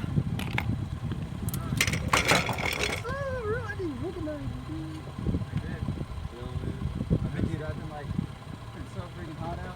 I know you said you've been kind of like taking your pulse and shit. Yeah, I know you've been riding. You know, I moved out too. Me and Ray split up. Really? Yeah. I'm not my mom and there's one, but I'm over here all the time. It's funny. Fucking about a month ago, maybe two. Whoever owns this property finally sent a message saying that I can have the track back there. Really? They sent a drone picture, so I guess it's archaeological conservation land is what it is. That's why they call it trespassing signs. Dude, I thought they were gonna do. I saw like a big ass excavation thing, like almost right to the jump. And see that cone over there? They went. I was like, well, all right, well, because I've already had jumps that I got embarrassed. But then it just went. They went. It's on this side of the fence, though. Yeah, you It's on know. this side of the fence. But apparently it's all archaeological conservation land. So yeah, they didn't want me to tear it down. They said just don't. You can't ride it no more. Advance, move the shovels. Don't go back. Dang, I didn't Yeah, even it was like a know. letter from the lawyer and everything. What the heck? Oh, shit, you open your eyes, you do it, Dang, bro. Yeah, I just been. So what I've been doing is I come to AC in the garage. I just been riding in the garage. okay. It's not Yeah, I just have to see. I know. I haven't even really been going out that Yeah, much. probably like maybe the first week of May. I'm over here all the time because you have to get to the stores for sure. Yeah. I'm actually I forgot him to get in the truck because he's gonna be the smoker and the chocolate grill.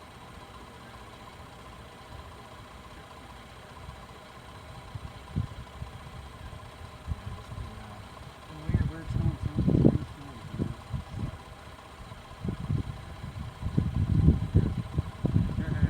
That shit's going around, dude. Everyone I know is like, I know, dude. Honestly, it's kind of strange, man. Like, ever since COVID, like shit goes out. yeah, it's actually weird, dude. Like a lot of my friends do, dude. Most of them, probably like 90% of them else, maybe more than that. We were together, me and Marie were together. Dang. It's like good right now. It's brutal. It is. Hey, people go up there. I guess, you know, if you're not happy, like shit. You can only fake it to make it for so long. You know? And it's funny, like, we get along better now. And when we're together, dude. I mean, sometimes they just need I that like her space. more now than I do when we were together. Like even my parents, they would sleep in different bedrooms. That's Just to kind of like, you know, like, that's when you know it's fucking not good. you know, You shouldn't be doing that. you know. I can see maybe if someone likes it really hot and the other one likes it cold, but if you just don't want to be around each other, Yeah, man, it's been. I actually checked out that new parking over there. Yeah, dude. it's fucking legit. It's crazy, bro. Like, I'm like, dang, man, I can't believe. I was like, I thought it was somewhere completely different. I'm like, little nippy local right Well, here. the skate park's nice too. Yeah, it is, dude. It's gnarly too. Like I think they got some people from like San Diego to like build Yeah, that it's park. also attractive. Yeah, it has like No, that. that wasn't local. Yeah, it has like some like Even the pump track California. is it's fucking your distance right. Berms are fucking perfect. Like, you can rip it like any direction you want. You get really creative there. So whoever designed that, like, must have an engineering degree in fucking pump tracks as well, not skate parks. 'Cause anything in that Actually, I heard that they're making a pump track over by Los Altos. yeah, that's been going on for a while. My buddy Tom, Oh, crazy. That sounds familiar, he's yeah. a pro BMX racer. Sure, yeah. Dang, I did not know that. I haven't seen it in so long. I was like, yeah. I was actually about to like try and hit you up on your old brain. I was gonna be like, bro, we should go freaking hit the pump track, dude. Yeah. Oh, dude. Like, they didn't want me to tear it down. They just like, Well, that's a trip because, like, man, I mean, eventually I think that jump that's in front of mine, that jump right there might get. they do it with just city. Yeah. That's city property on the side. Because, I mean, they've The already other torn side of the fence is private property. They've already torn it down once because I had 3 jumps. But then you tell me the bonsai, right? It's like, with bonsai. Actually, you know, I'm gonna probably put more bushes around it and hide it. Dude, good seeing you. All right, later. Dude, keep strong, bro.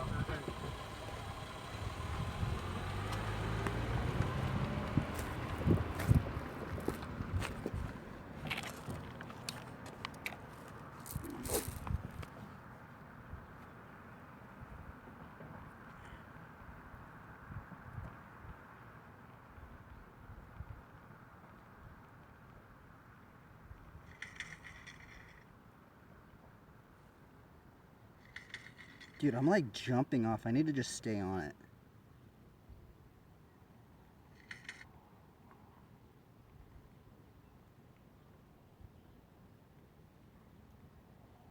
You know what? I actually think I might be going too slow, right?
Just gonna try and hop to it.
Dude, I think I'm gonna start doing it. Just gotta like commit.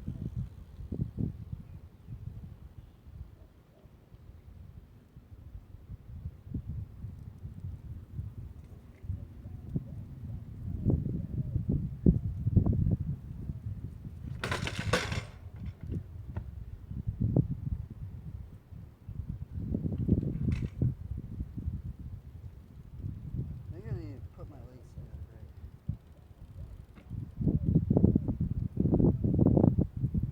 Clamp our knees together, I think.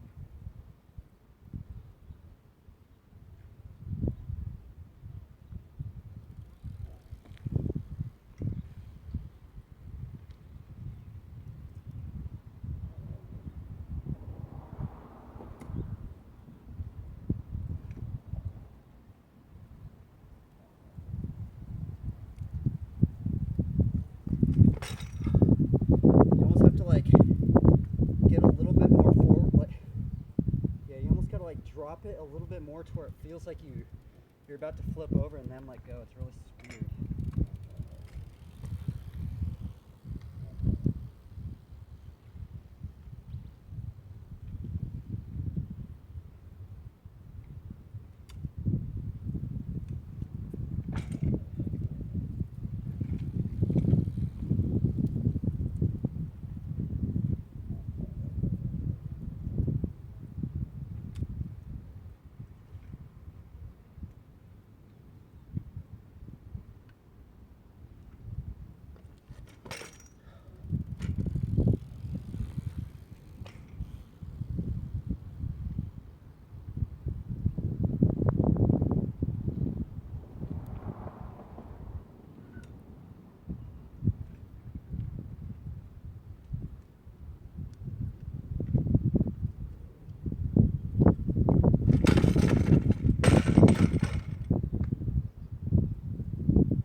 Oh, almost there right there.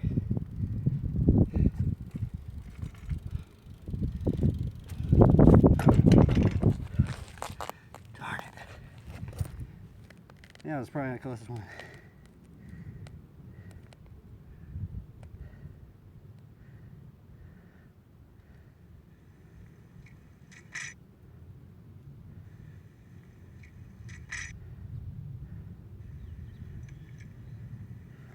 You know what? I'm creeping at it.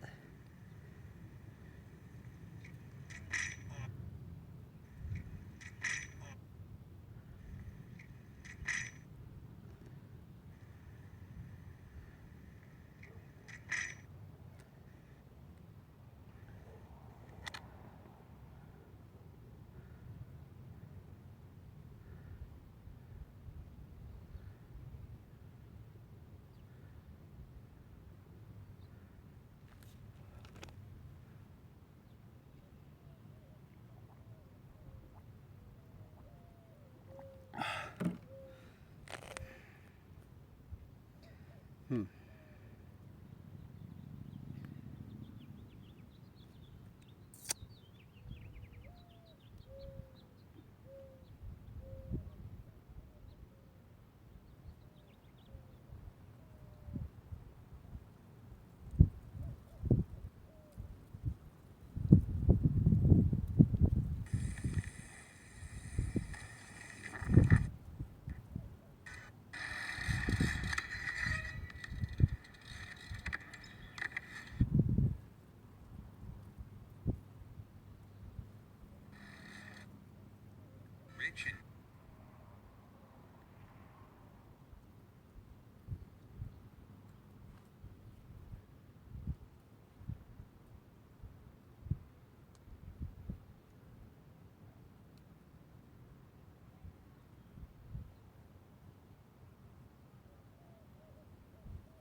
here. Tail it.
There we go.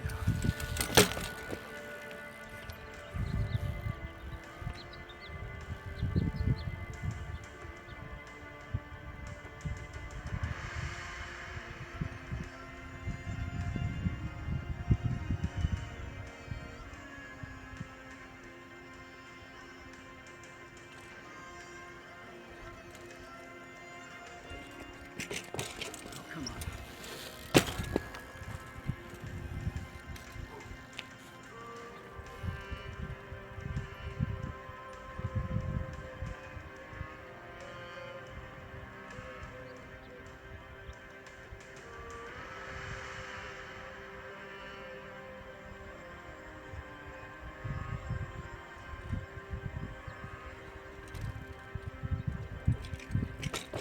Ah.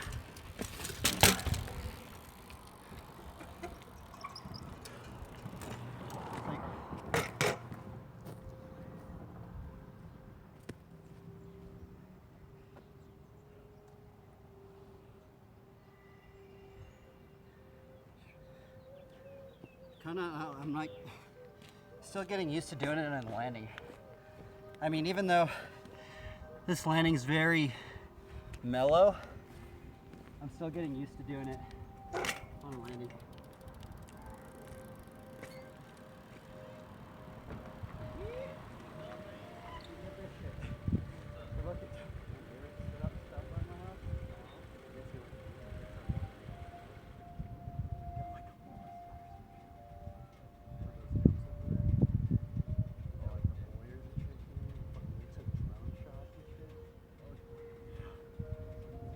I guess all they told him was just don't build don't go back there. So they're still there, but it's just, yeah, with all the drones. I don't even think you've seen it, but there's like a retired pump track back there. Yeah. Okay. Oh. Yeah. But yeah, they split up, and he like stopped on the house.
That did not sound good.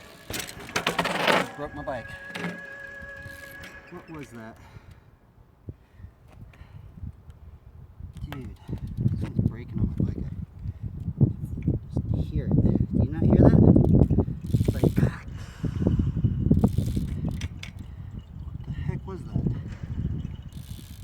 like, where's my frame's cracked or something?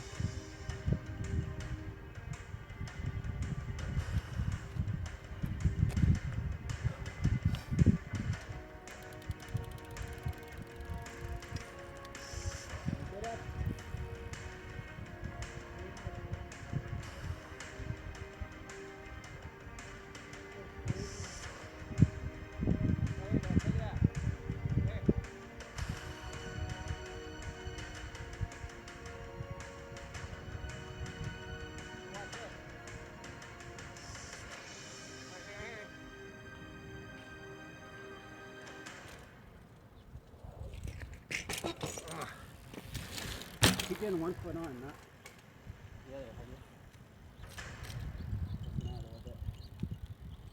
What is wrong with me? At least I'm getting one foot on. I mean, keep messing up. What are you doing? Just clean up?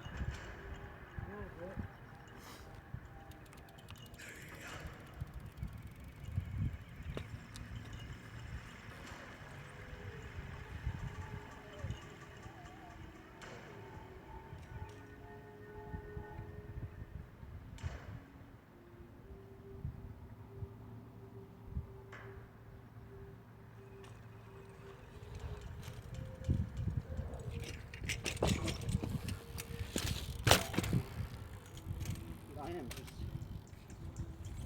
not getting that other foot on. Why?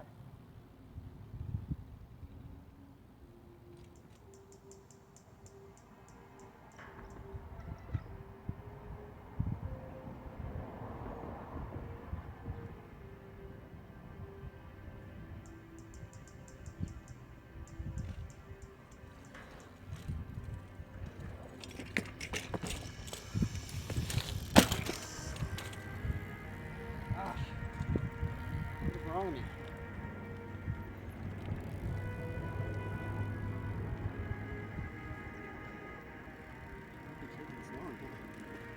Maybe I need to put this up in here.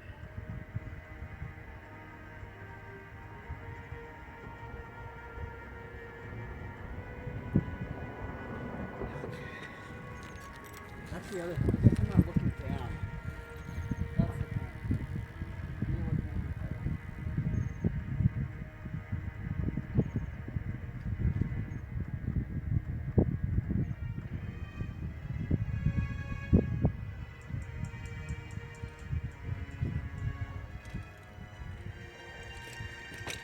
Ooh, the pedals moved. These are good.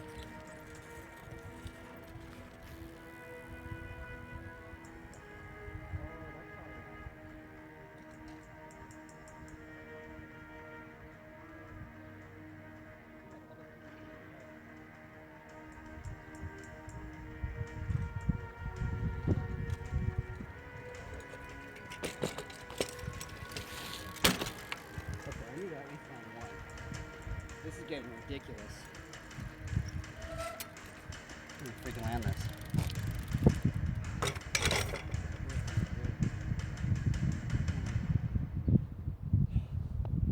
At least I'm doing it right. Well, you know, I'm not landing it, but for some reason, like, my other foot doesn't want to get on. It's like I'm hesitating. Just slap that thing on. Level 3, level 3, level 3, level 3.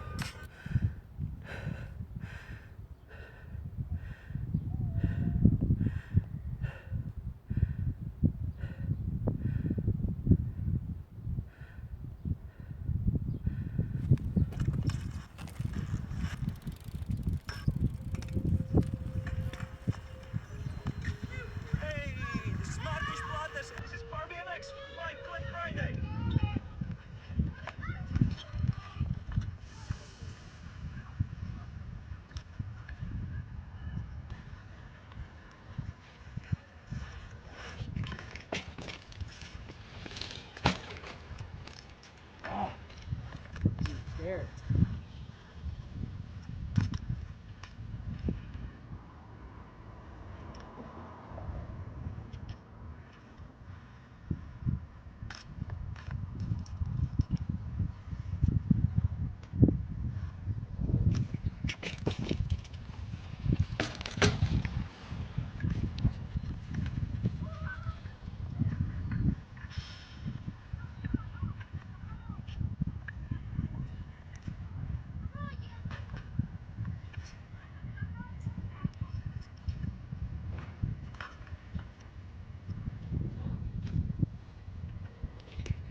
At least we did another one, right? Took way too long, man.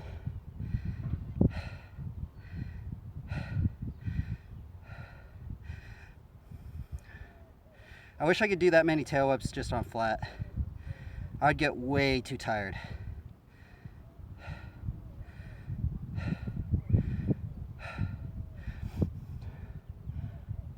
want to do 3. I haven't 3'd anything in a long time.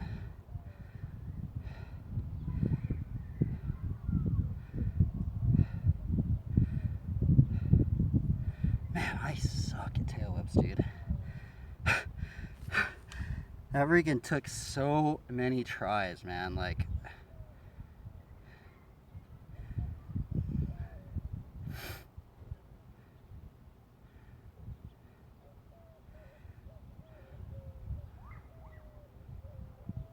let's actually see if we could do a techno hander. I haven't done a techno hander in so long.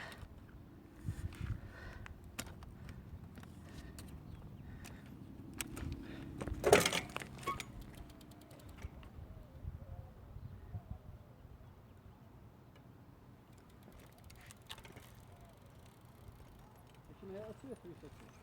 I'm not doing it so long either. Let me look at this.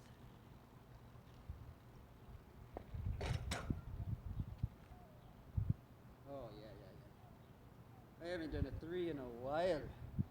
Oh, you know what? That's the problem. Freaking lip.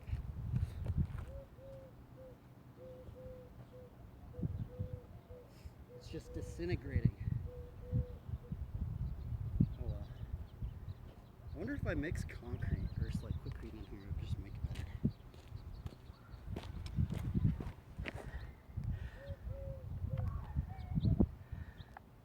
better. I need to get the internet back. Like loses connection. I need to reconnect it and then go back over there. Okay, got it reconnected.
Oh my god, I almost hit the fence.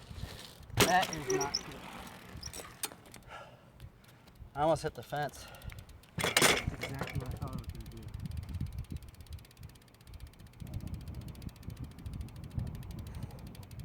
Is that safe or is that not safe? I don't know.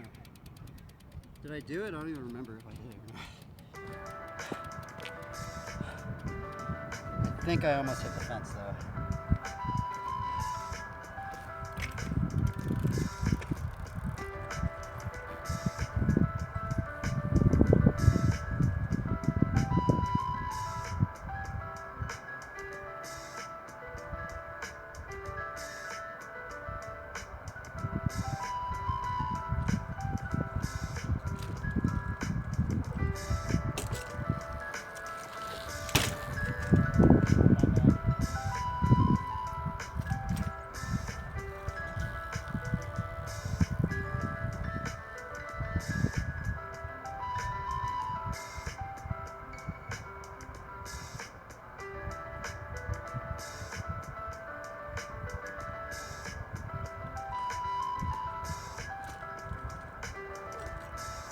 Oh my god. Whew. Glad I had brakes. That is scary.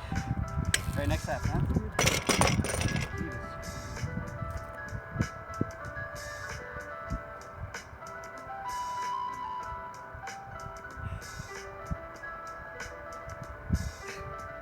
Probably didn't seem that crazy, but honestly, I haven't threw that thing in so long. I don't even remember the last time I did that.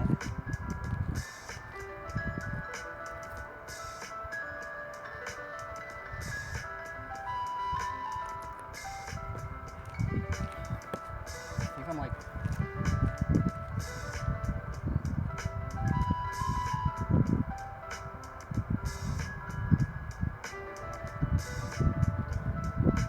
I'm like just destroying this jump. Like it's so weird how like different tricks just destroy the jump a little differently, right?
Do not like when the lip is just moving, man.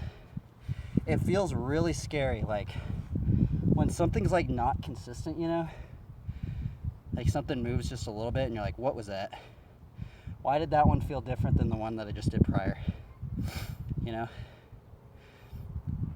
A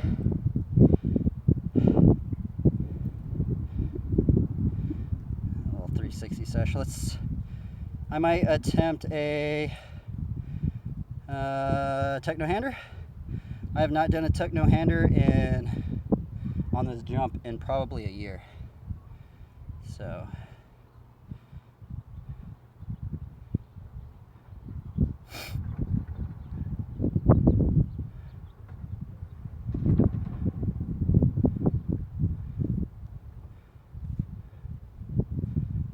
hopefully we don't get bucked weird.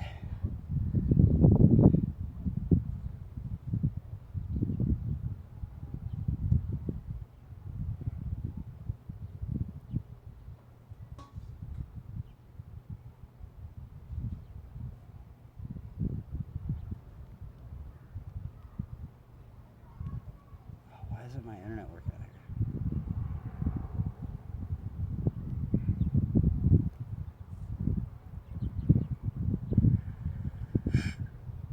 Okay.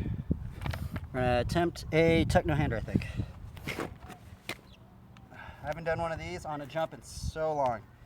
When you do it with front brakes, it is just way weirder. Scarier.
Oh shit. Oh my god. What fucked me off is weird.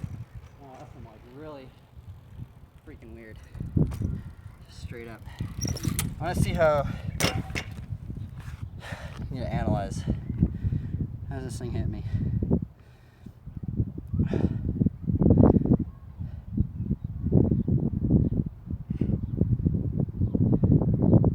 Is the stream even working?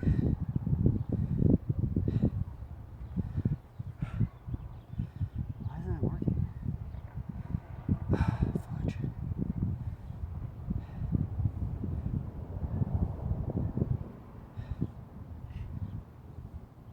Huh.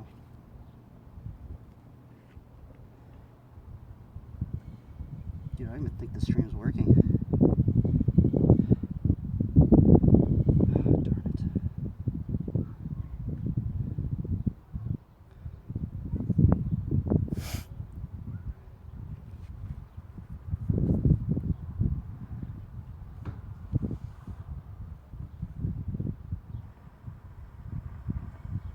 Dude, I don't even think the stream's working. Okay, here we go. Now I can see it.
I'm doing it bad, darn it.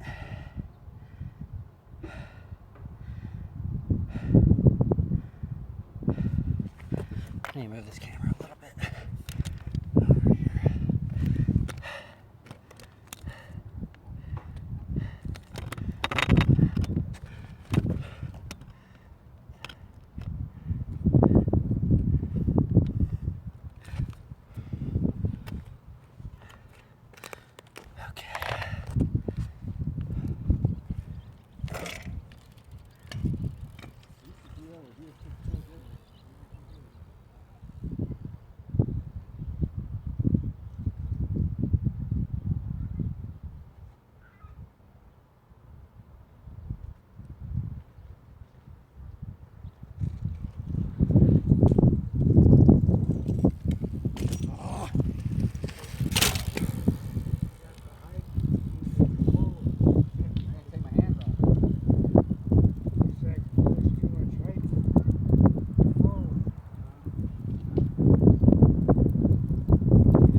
Yeah, I'm trying to do a techno-hander. I kind of lost him. It sucks. I used to be able to do him pretty good.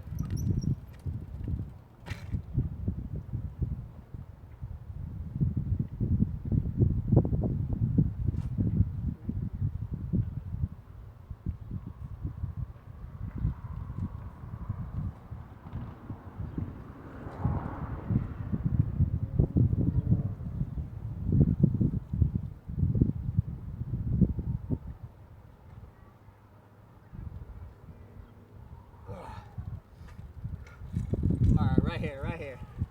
Let's do this.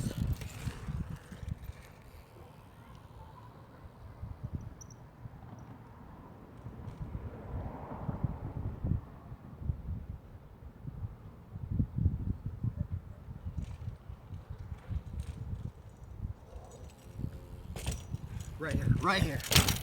Oh. I like to pump myself up. Do this.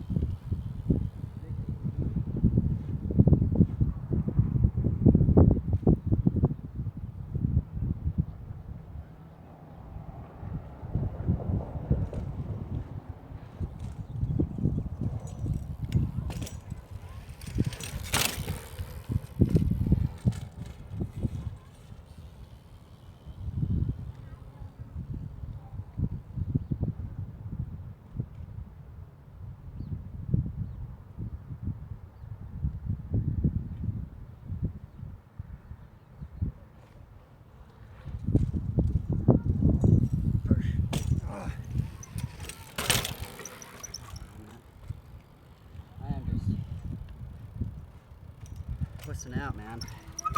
Can't believe I can't do this anymore.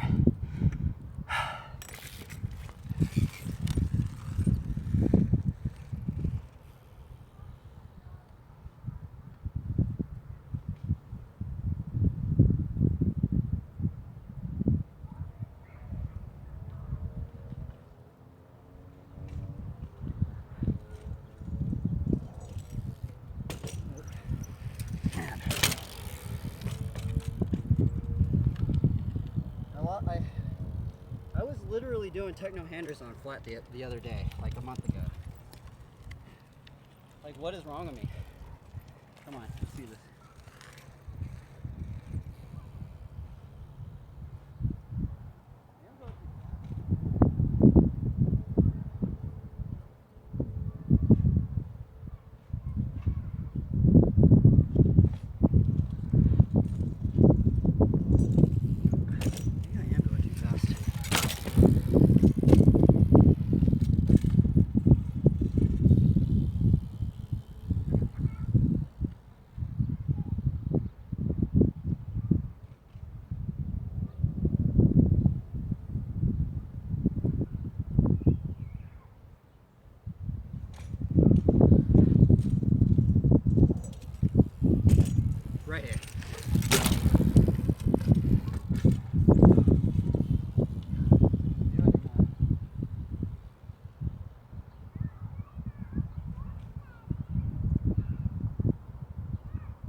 do it right now. I lost this trick. I used to be able to do them. I guess I never really done too many on this thing, so I'll try to get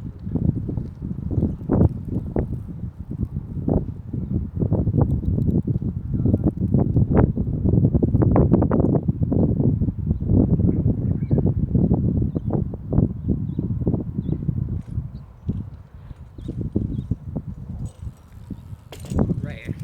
Okay, I got it.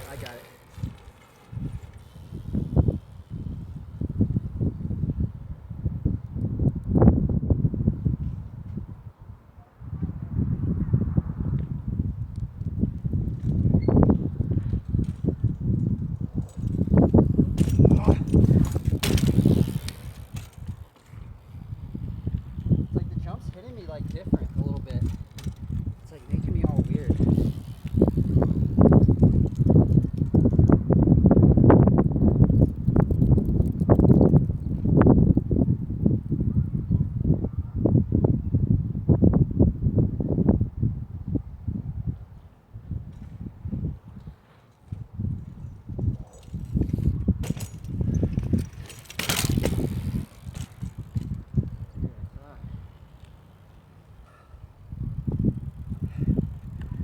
Can't even tuck my hand to this thing.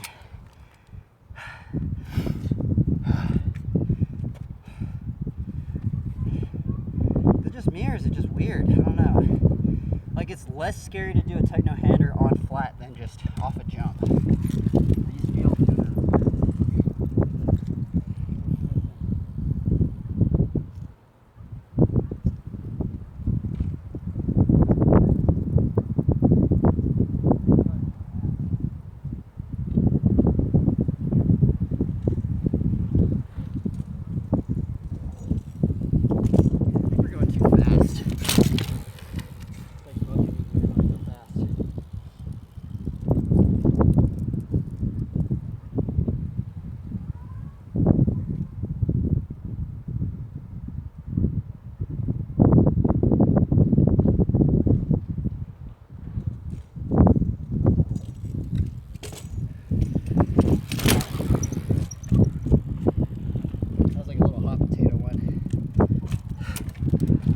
Potato right there.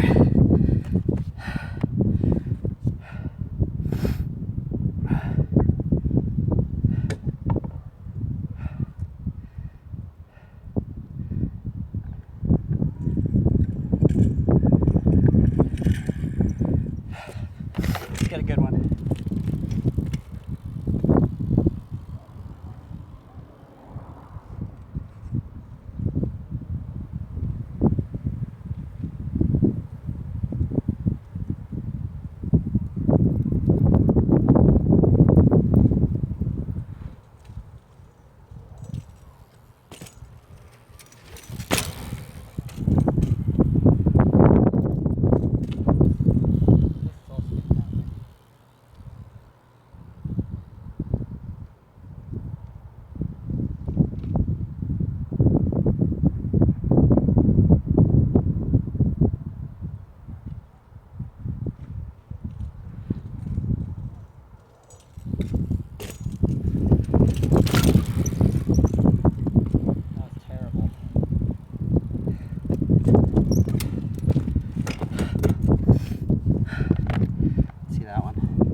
I guess that was kind of it, right?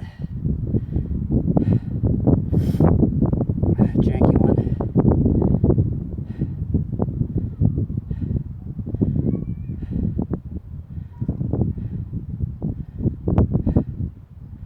Oh, I need to get a better one, man. Yeah.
Okay, let's go for another one. It's getting a little windy, so it's getting a little sketchy feeling, but I just want to get a good one, bro.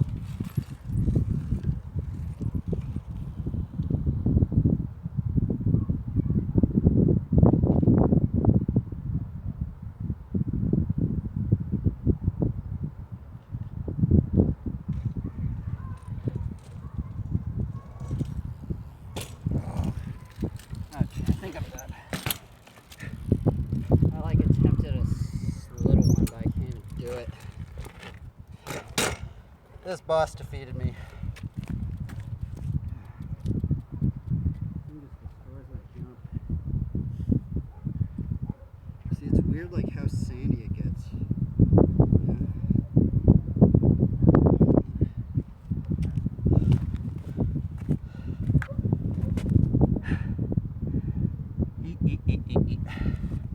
Take another break. Let's ride some flat.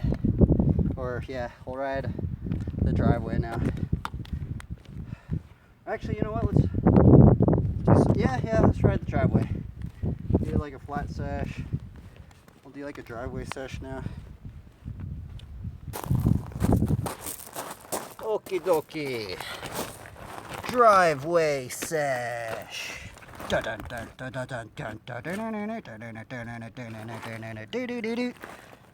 gonna put some music on.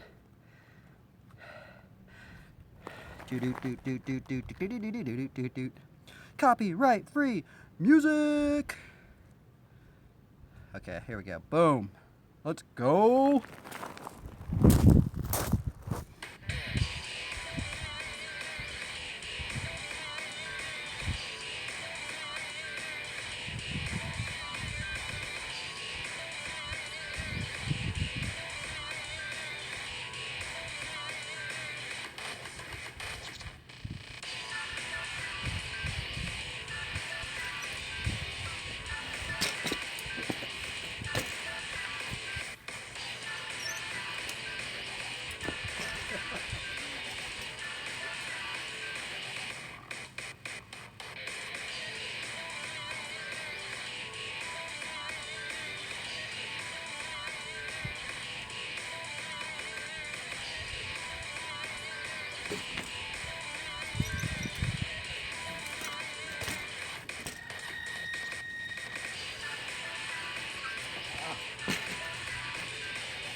Really go big in that line. It's so fun.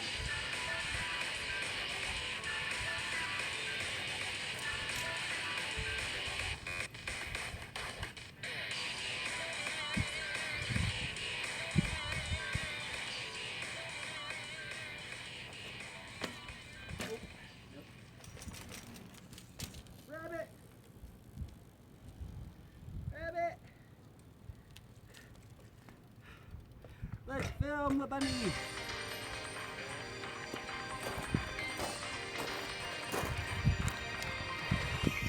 Let's see if we get the bunny.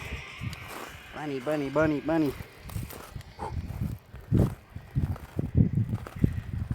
This is turned into the wildlife stream. Welcome.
breathing. We're gonna try and film this wildlife.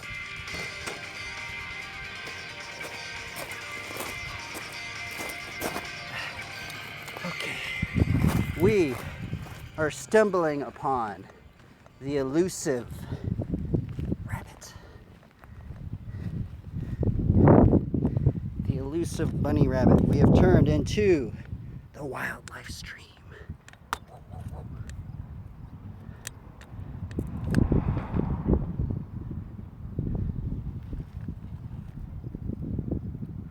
Where is it? Oh yeah, it's over there.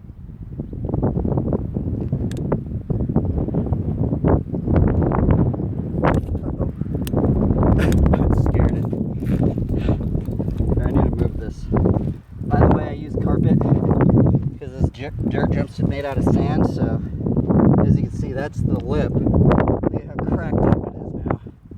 That's what's been messing with it. I'm wondering if there's like a how-to on how to make a lip like this. It always breaks on me, man, and it just messes me up. That's kind of why I don't like riding that jump.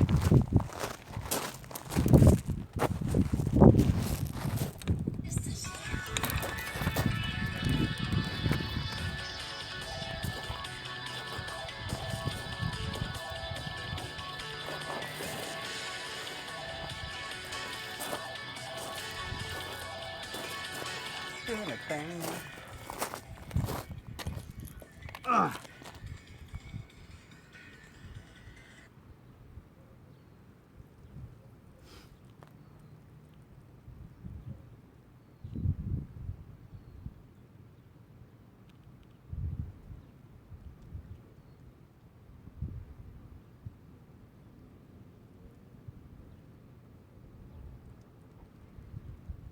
Oh, there's some other tricks I kind of forgot I was trying to do. Let's freaking do a surfer, man. Let's freaking surf the waves, bro. We surfing the waves now, dude. Everybody's all freaking crazy right now. We're just surfing, man.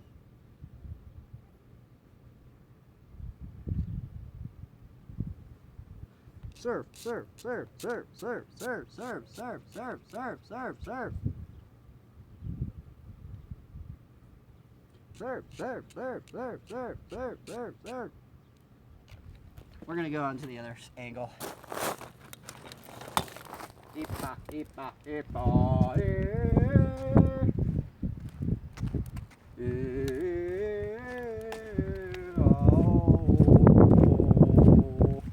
Actually, maybe I should. Oh no, I don't have the Wi-Fi over there. That's why.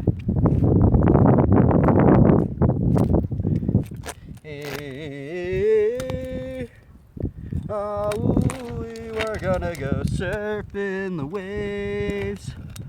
We're gonna surf the waves. Let's go. Dun, dun, dun, dun, dun, dun. Okay, we're gonna surf the waves, man. Let's do this.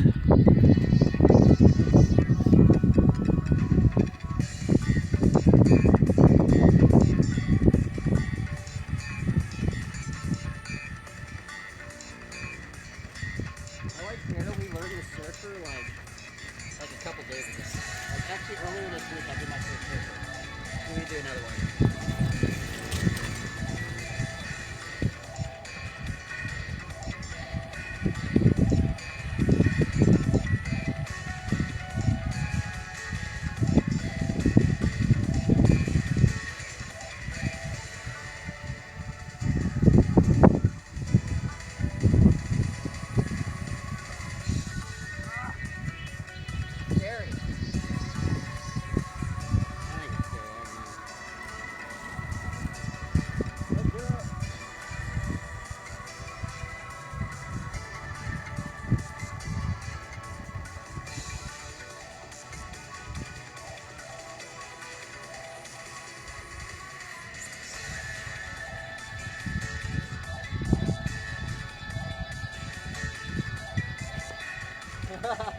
That was lame. That was a little one. I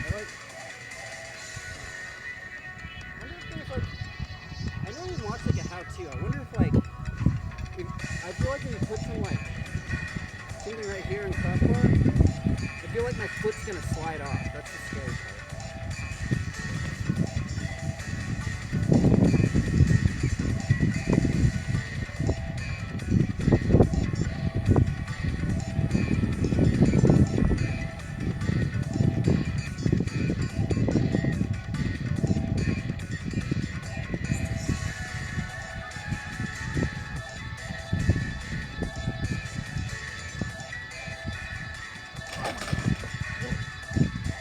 Oh my god, I almost died.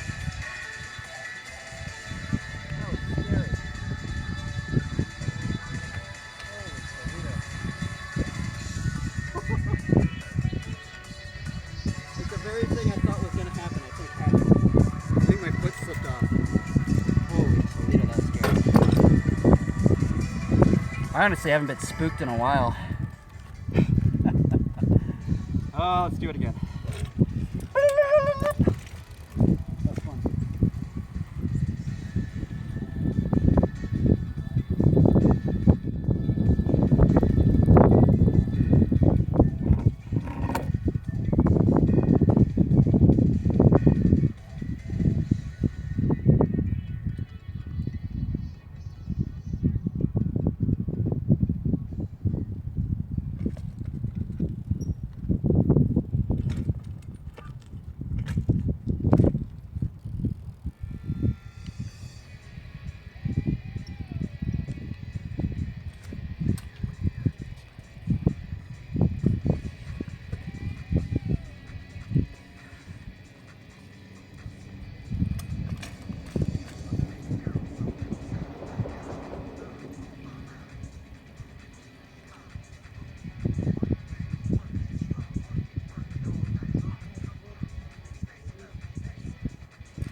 What are you talking about?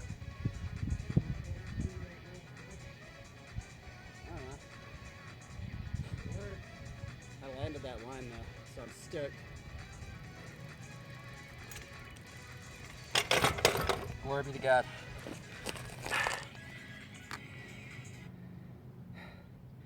Glory be to Yahweh, to Elohim.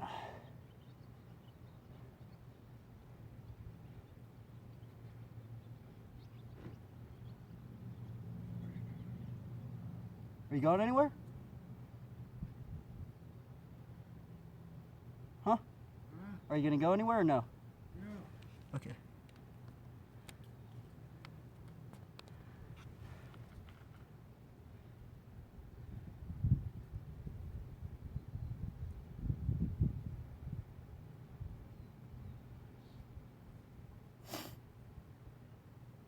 Dude, that line was sweet, man. Let's do it again. See if we can do it better.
Glory be to God.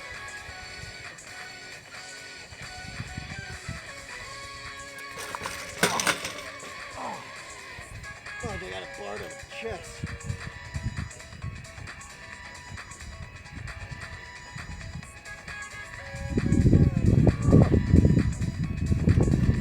It like bounced up and hit me back in the chest. Oh well. Beep, beep. Oh, what's up, bro? Let's see here. Jamie, I broke through another plateau. I hope your sessions have been going well too. I'm cutting crispier. Woo! Yeah, buddy. Keep it up, dude. Keep becoming the strongest version of yourself. And I think most importantly, just have fun, man. Gotta have fun.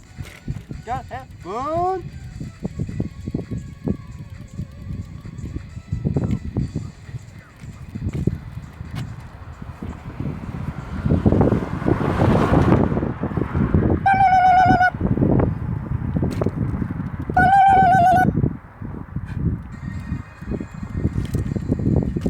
Okay, we're done with the surfers. I already landed a good line. So we're going to do a handstand line. Bang.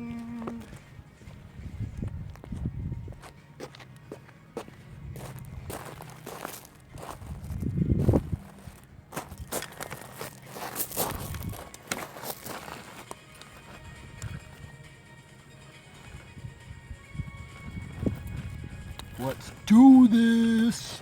Let's go.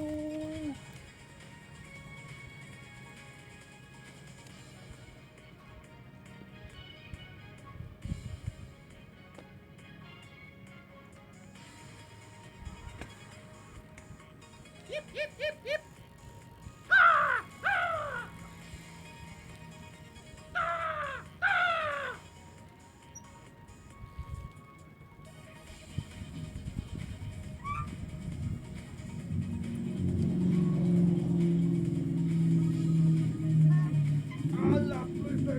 Okay, right here, right here, right here.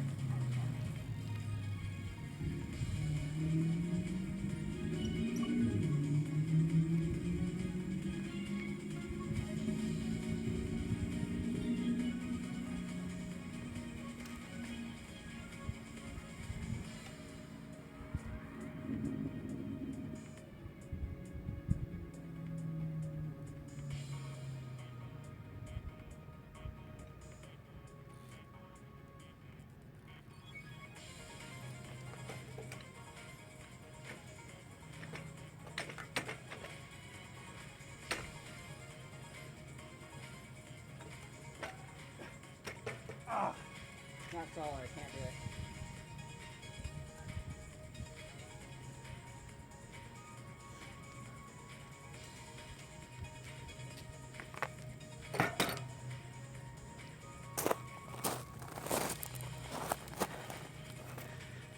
The front wheel.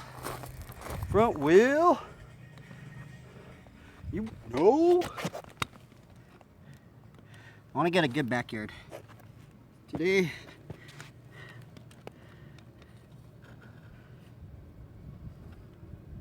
Okay, let's see here.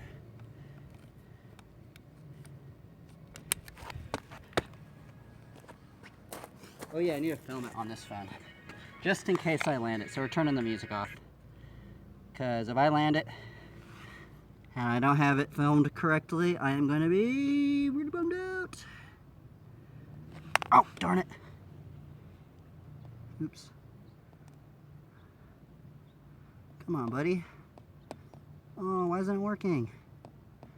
Aw. Come on, buddy.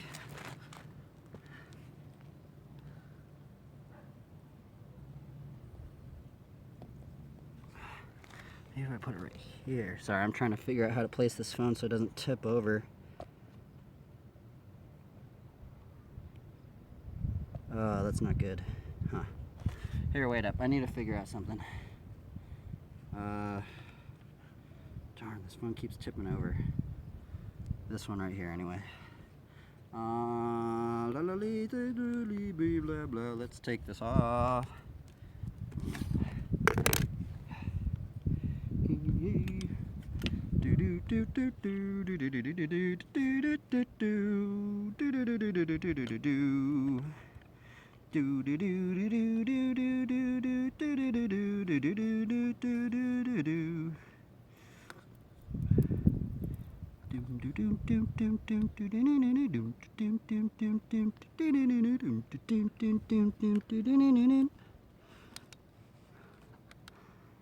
Okay.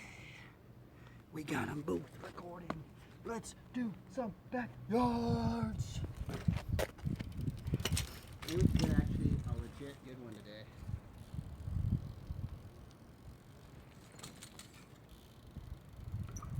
Energy, life.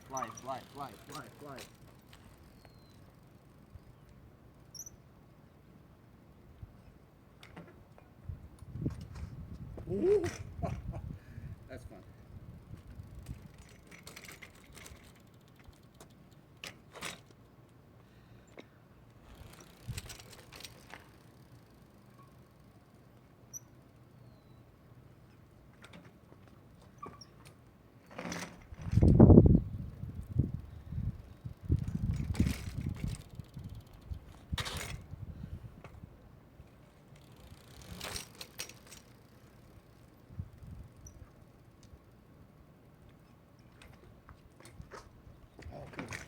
Should I just go for the no-hander? I just need to make sure like it's all getting in the frame because I don't want to do this. I'm not in the frame. Just waste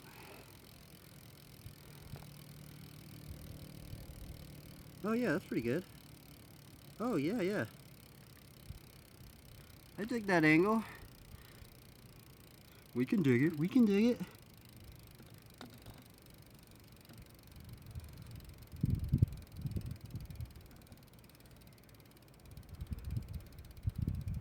Okay.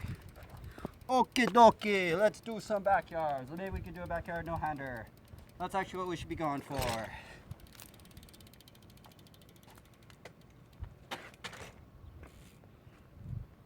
Backyard no-hander. Version 1.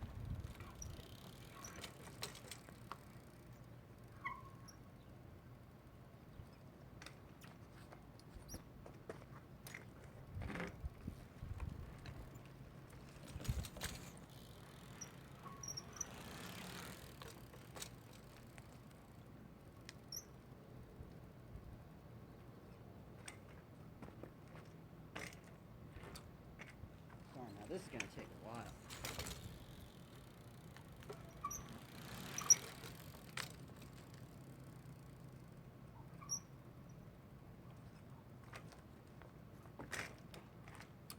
Quick.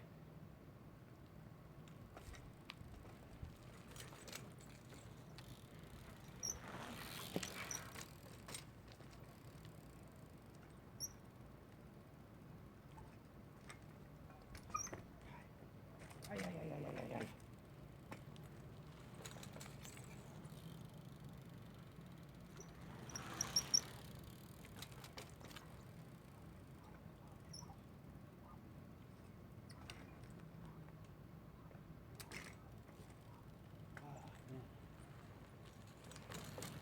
Just gotta somehow enjoy the grind, right? Enjoy the grind.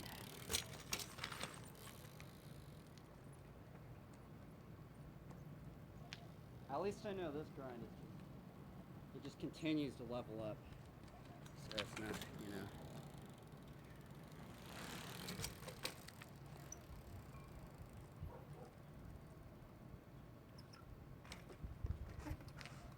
Oh, that was almost it.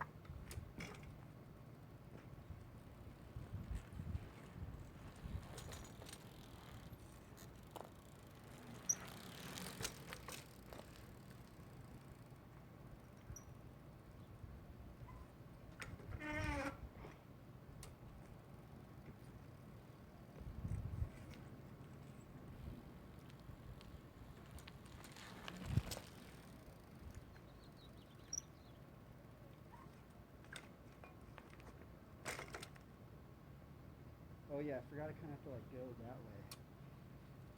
The camera's right there.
Oh! That was the first one I kind of got into.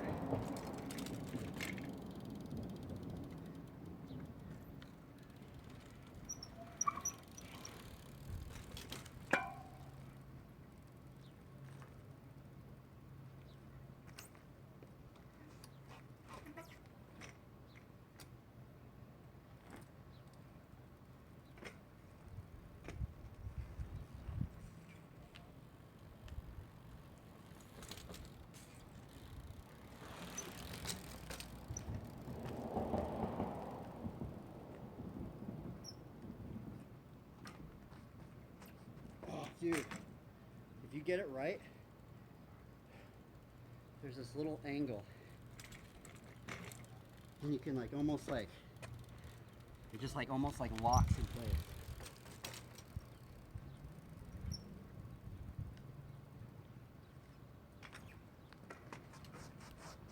Oh, dude, almost did it. That was cool, man. I think it was cool. People probably think it's lame, but you know what? I don't care. It's fun. And it's hard for me. Some people might think it's easy, but I think that's cool, man. All right.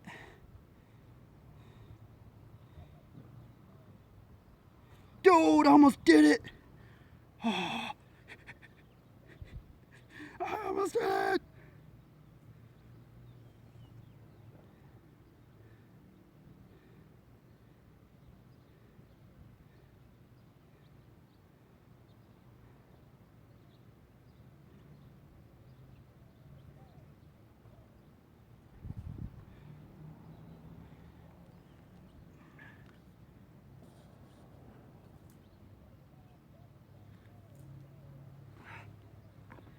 Do do do do do do do do do do do do.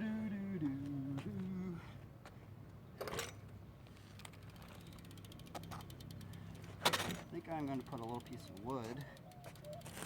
See like going to the same spot every time. Right here.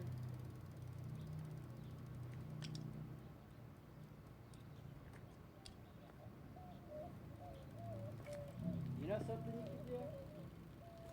Cut all those ones off. Cut all the wood off. Those? I know they regrow. I know it's infested, but it just takes some. I've cut them down. Here, I'll do it then. It's okay. May I finish? I have cut them off foot down below the surface, Well, I know. It's just, you know. and they still come back. I know. It's just something you gotta keep doing. Like if it's done, you know, it's like a weed. But at least it's gonna. We actually might have to cut some of this. I want to cut maybe a lot of this down because look at this tree. It's starting to like not be as. It should be like green like that. This one got stuck like that.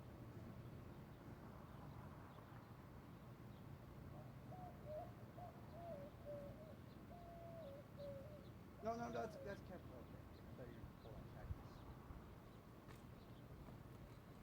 I had that entire thing filled with cactus at one time.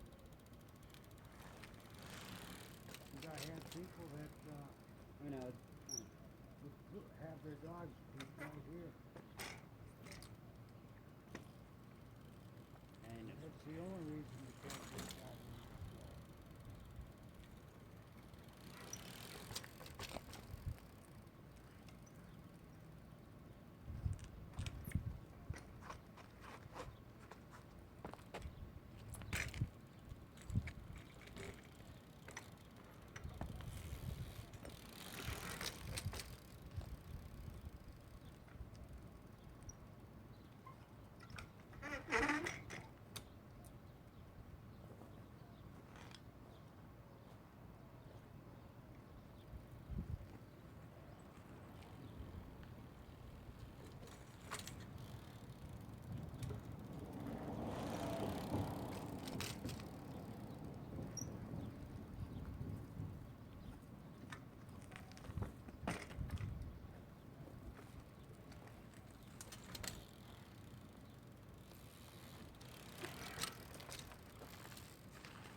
No, I was shaping this for many years, so it had about this much just trunk on the bottom of all of it. yeah, we're gonna have to really trim. I want to just because I think it's taking away energy from the other tree. Doesn't matter. That one should have died. Well, it's the thing is I don't want it to die.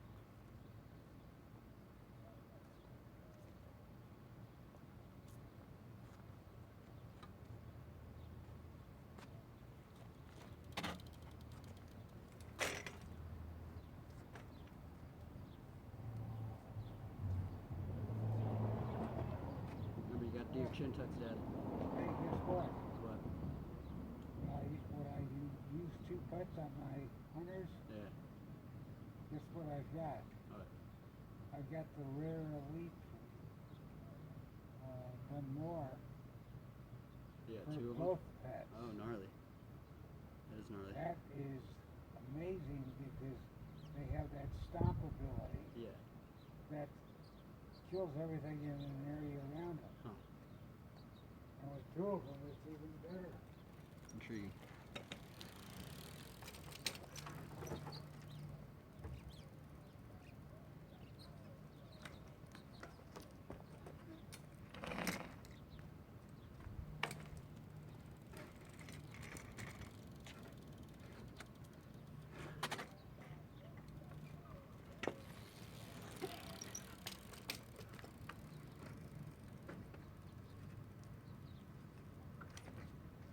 Hey!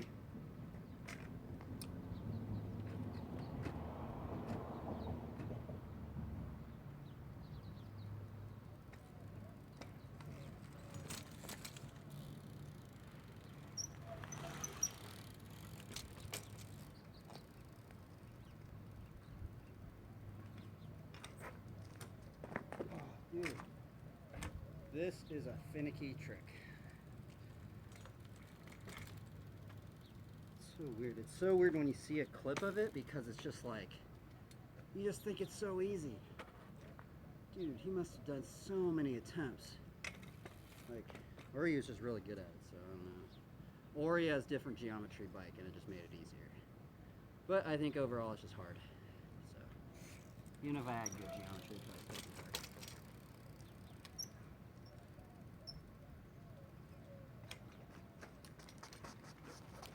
Oh, dude. So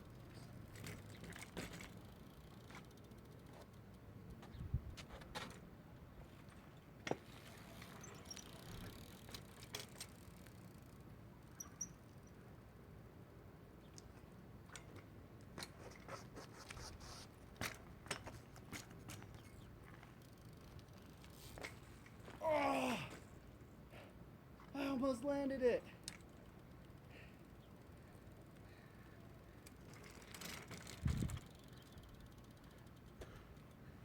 I almost did it. Let's keep going.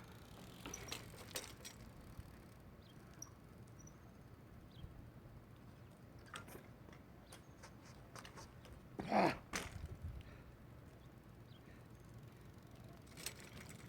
We almost did it.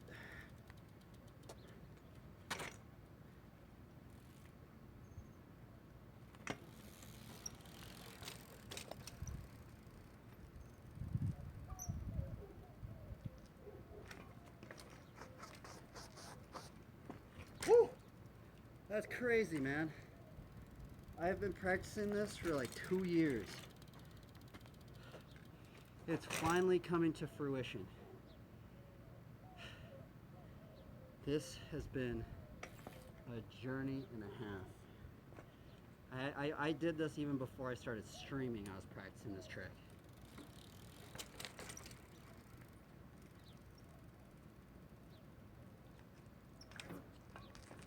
You just gotta be quick.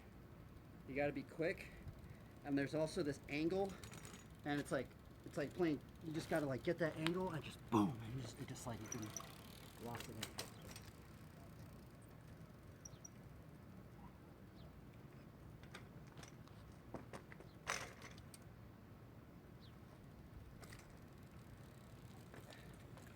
Here, let's see if I still have memory. Okay, it still has memory. Let's see what it looks like at that position. Oh, shnikes. Let's see, is that a good spot?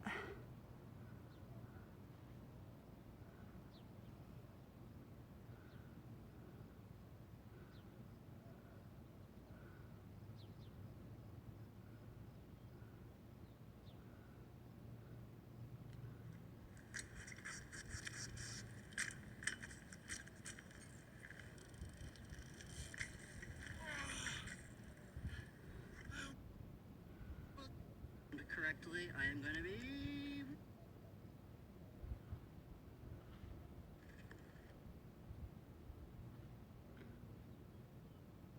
Oh, wait a minute. Did I delete that one? Oh, I wasn't even filming it. Oh, fuck. Oh, well.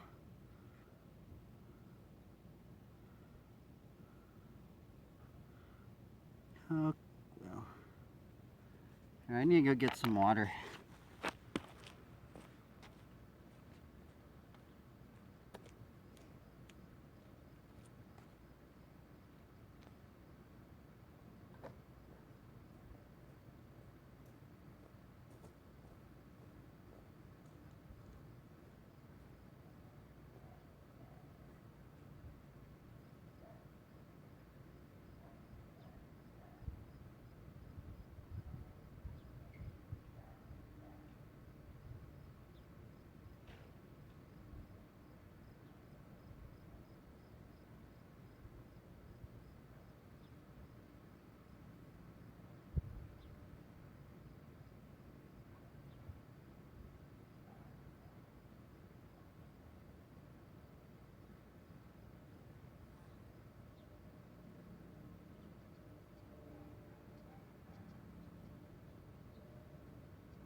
Brasna labastis tulubusta.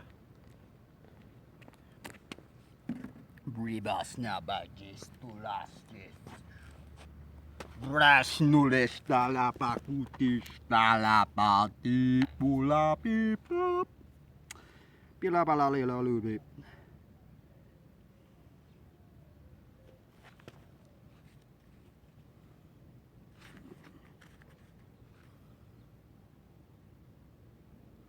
Do do do do do do do do do do do do do do.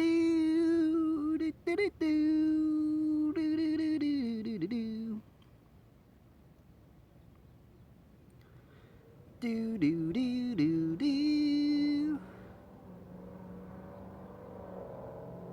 Do do do do do do do do do do do do do do do. Do do do do do do do do do do do do do do do do.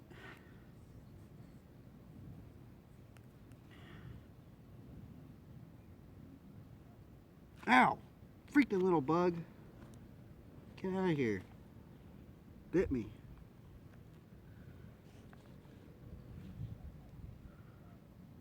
Get out of here. Ow.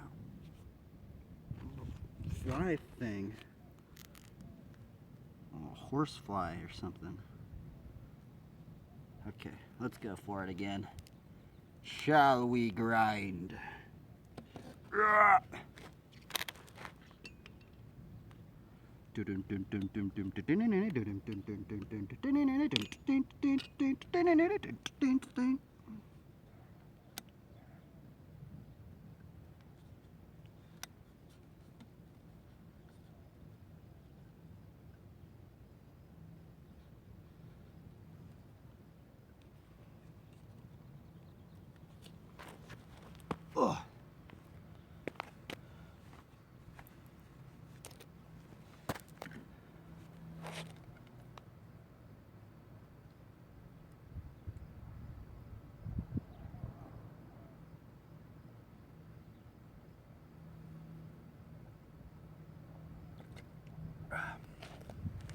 Okie dokie. Hi. Hi there, lady.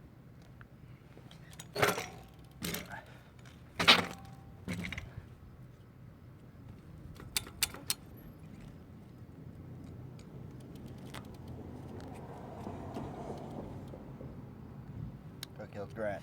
Let's do this trick.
Trying to call these ravens.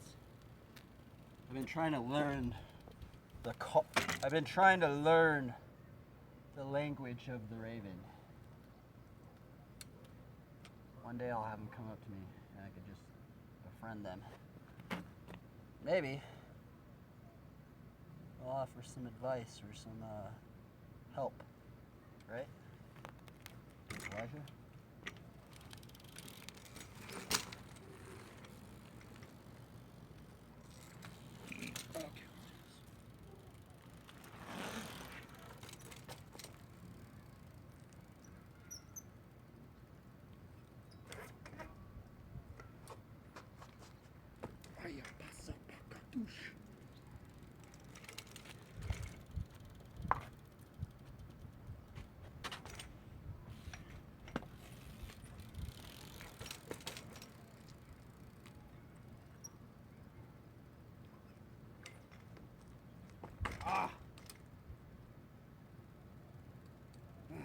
was like getting close. I don't know if I'm gonna get one today, man. I got one really, really close. Like extremely close. Watch, one day we're gonna see a coyote and we're gonna film it. It'll happen. There's a coyote that shows up here. It's a big one. It looks like a wolf. Wolf coyote.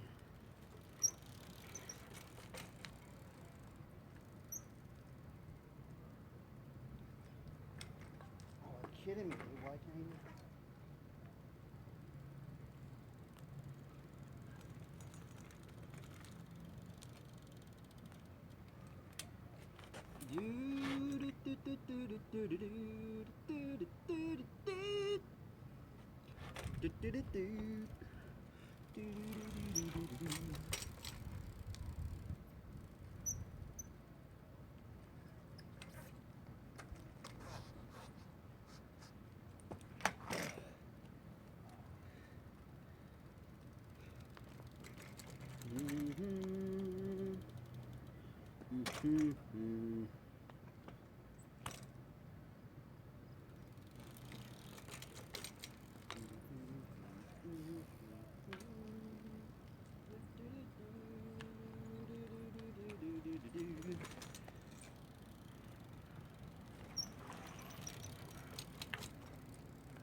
That was like the most scuffs I've done, huh?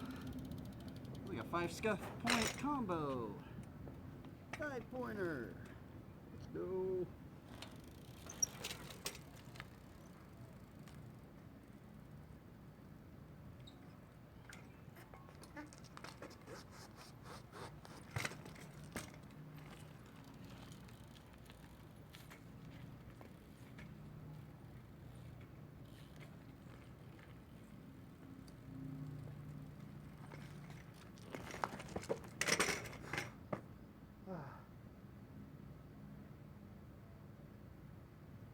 I almost landed it, man.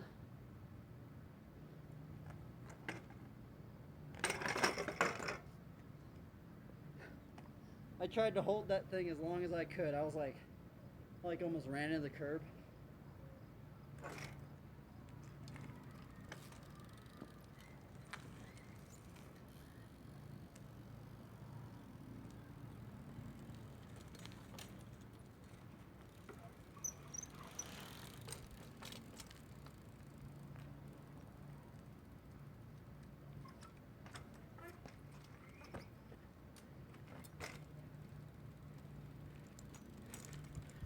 I kind of want to see how that one was, huh?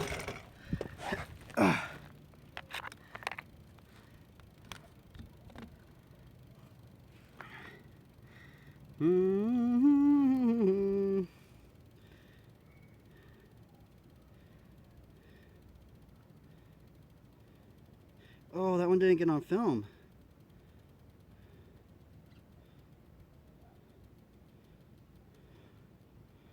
Okay, I need to start it a little bit over on that side, actually, more.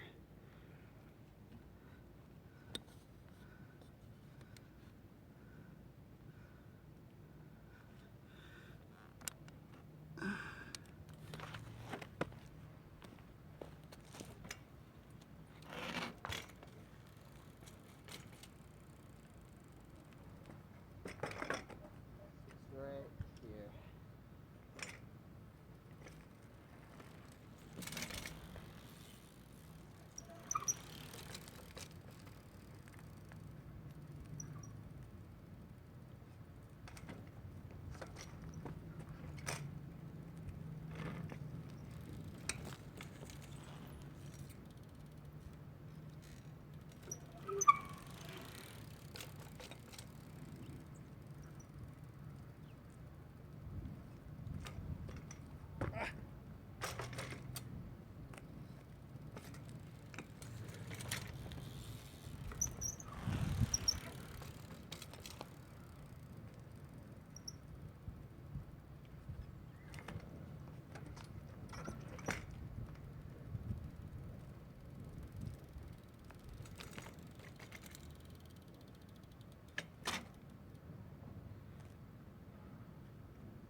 Dude, I've totally destroyed these shoes.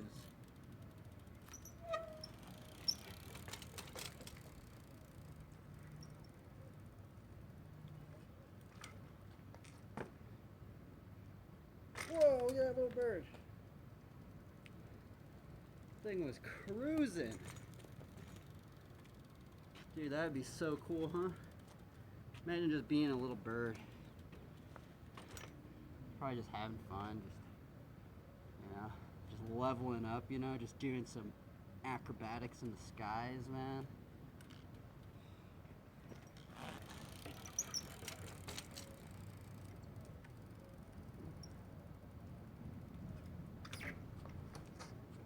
Aya!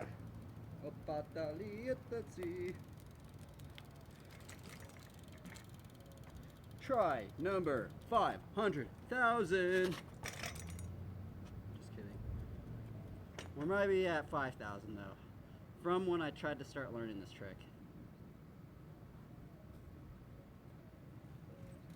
Maybe more than that.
What's going on with me? I almost landed it 2 times.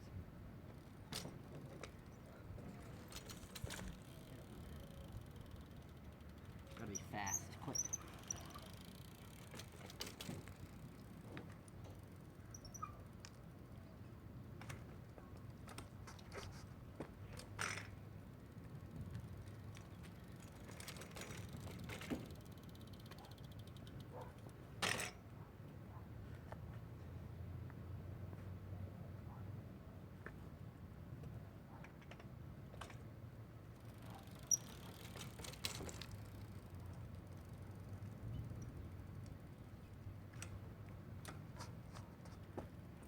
Gotta like lock it in there.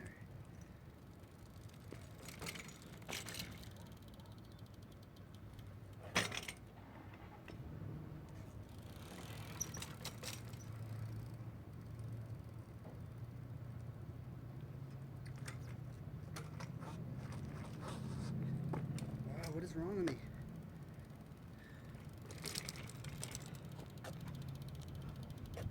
Watch, one day I'm gonna have this trick unlocked. Just you wait. I'm not going to give up. We're going to keep going. We're going to persevere. We are going to endure. I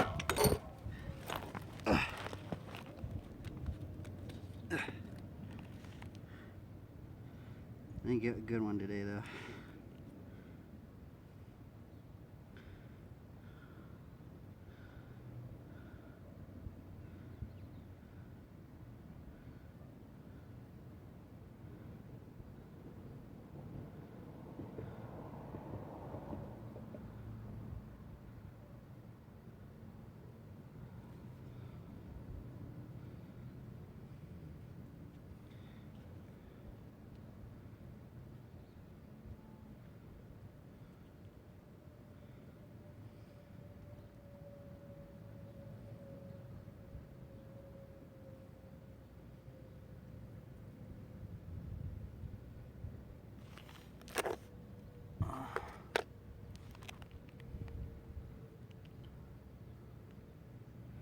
Alright, go pick up this tray.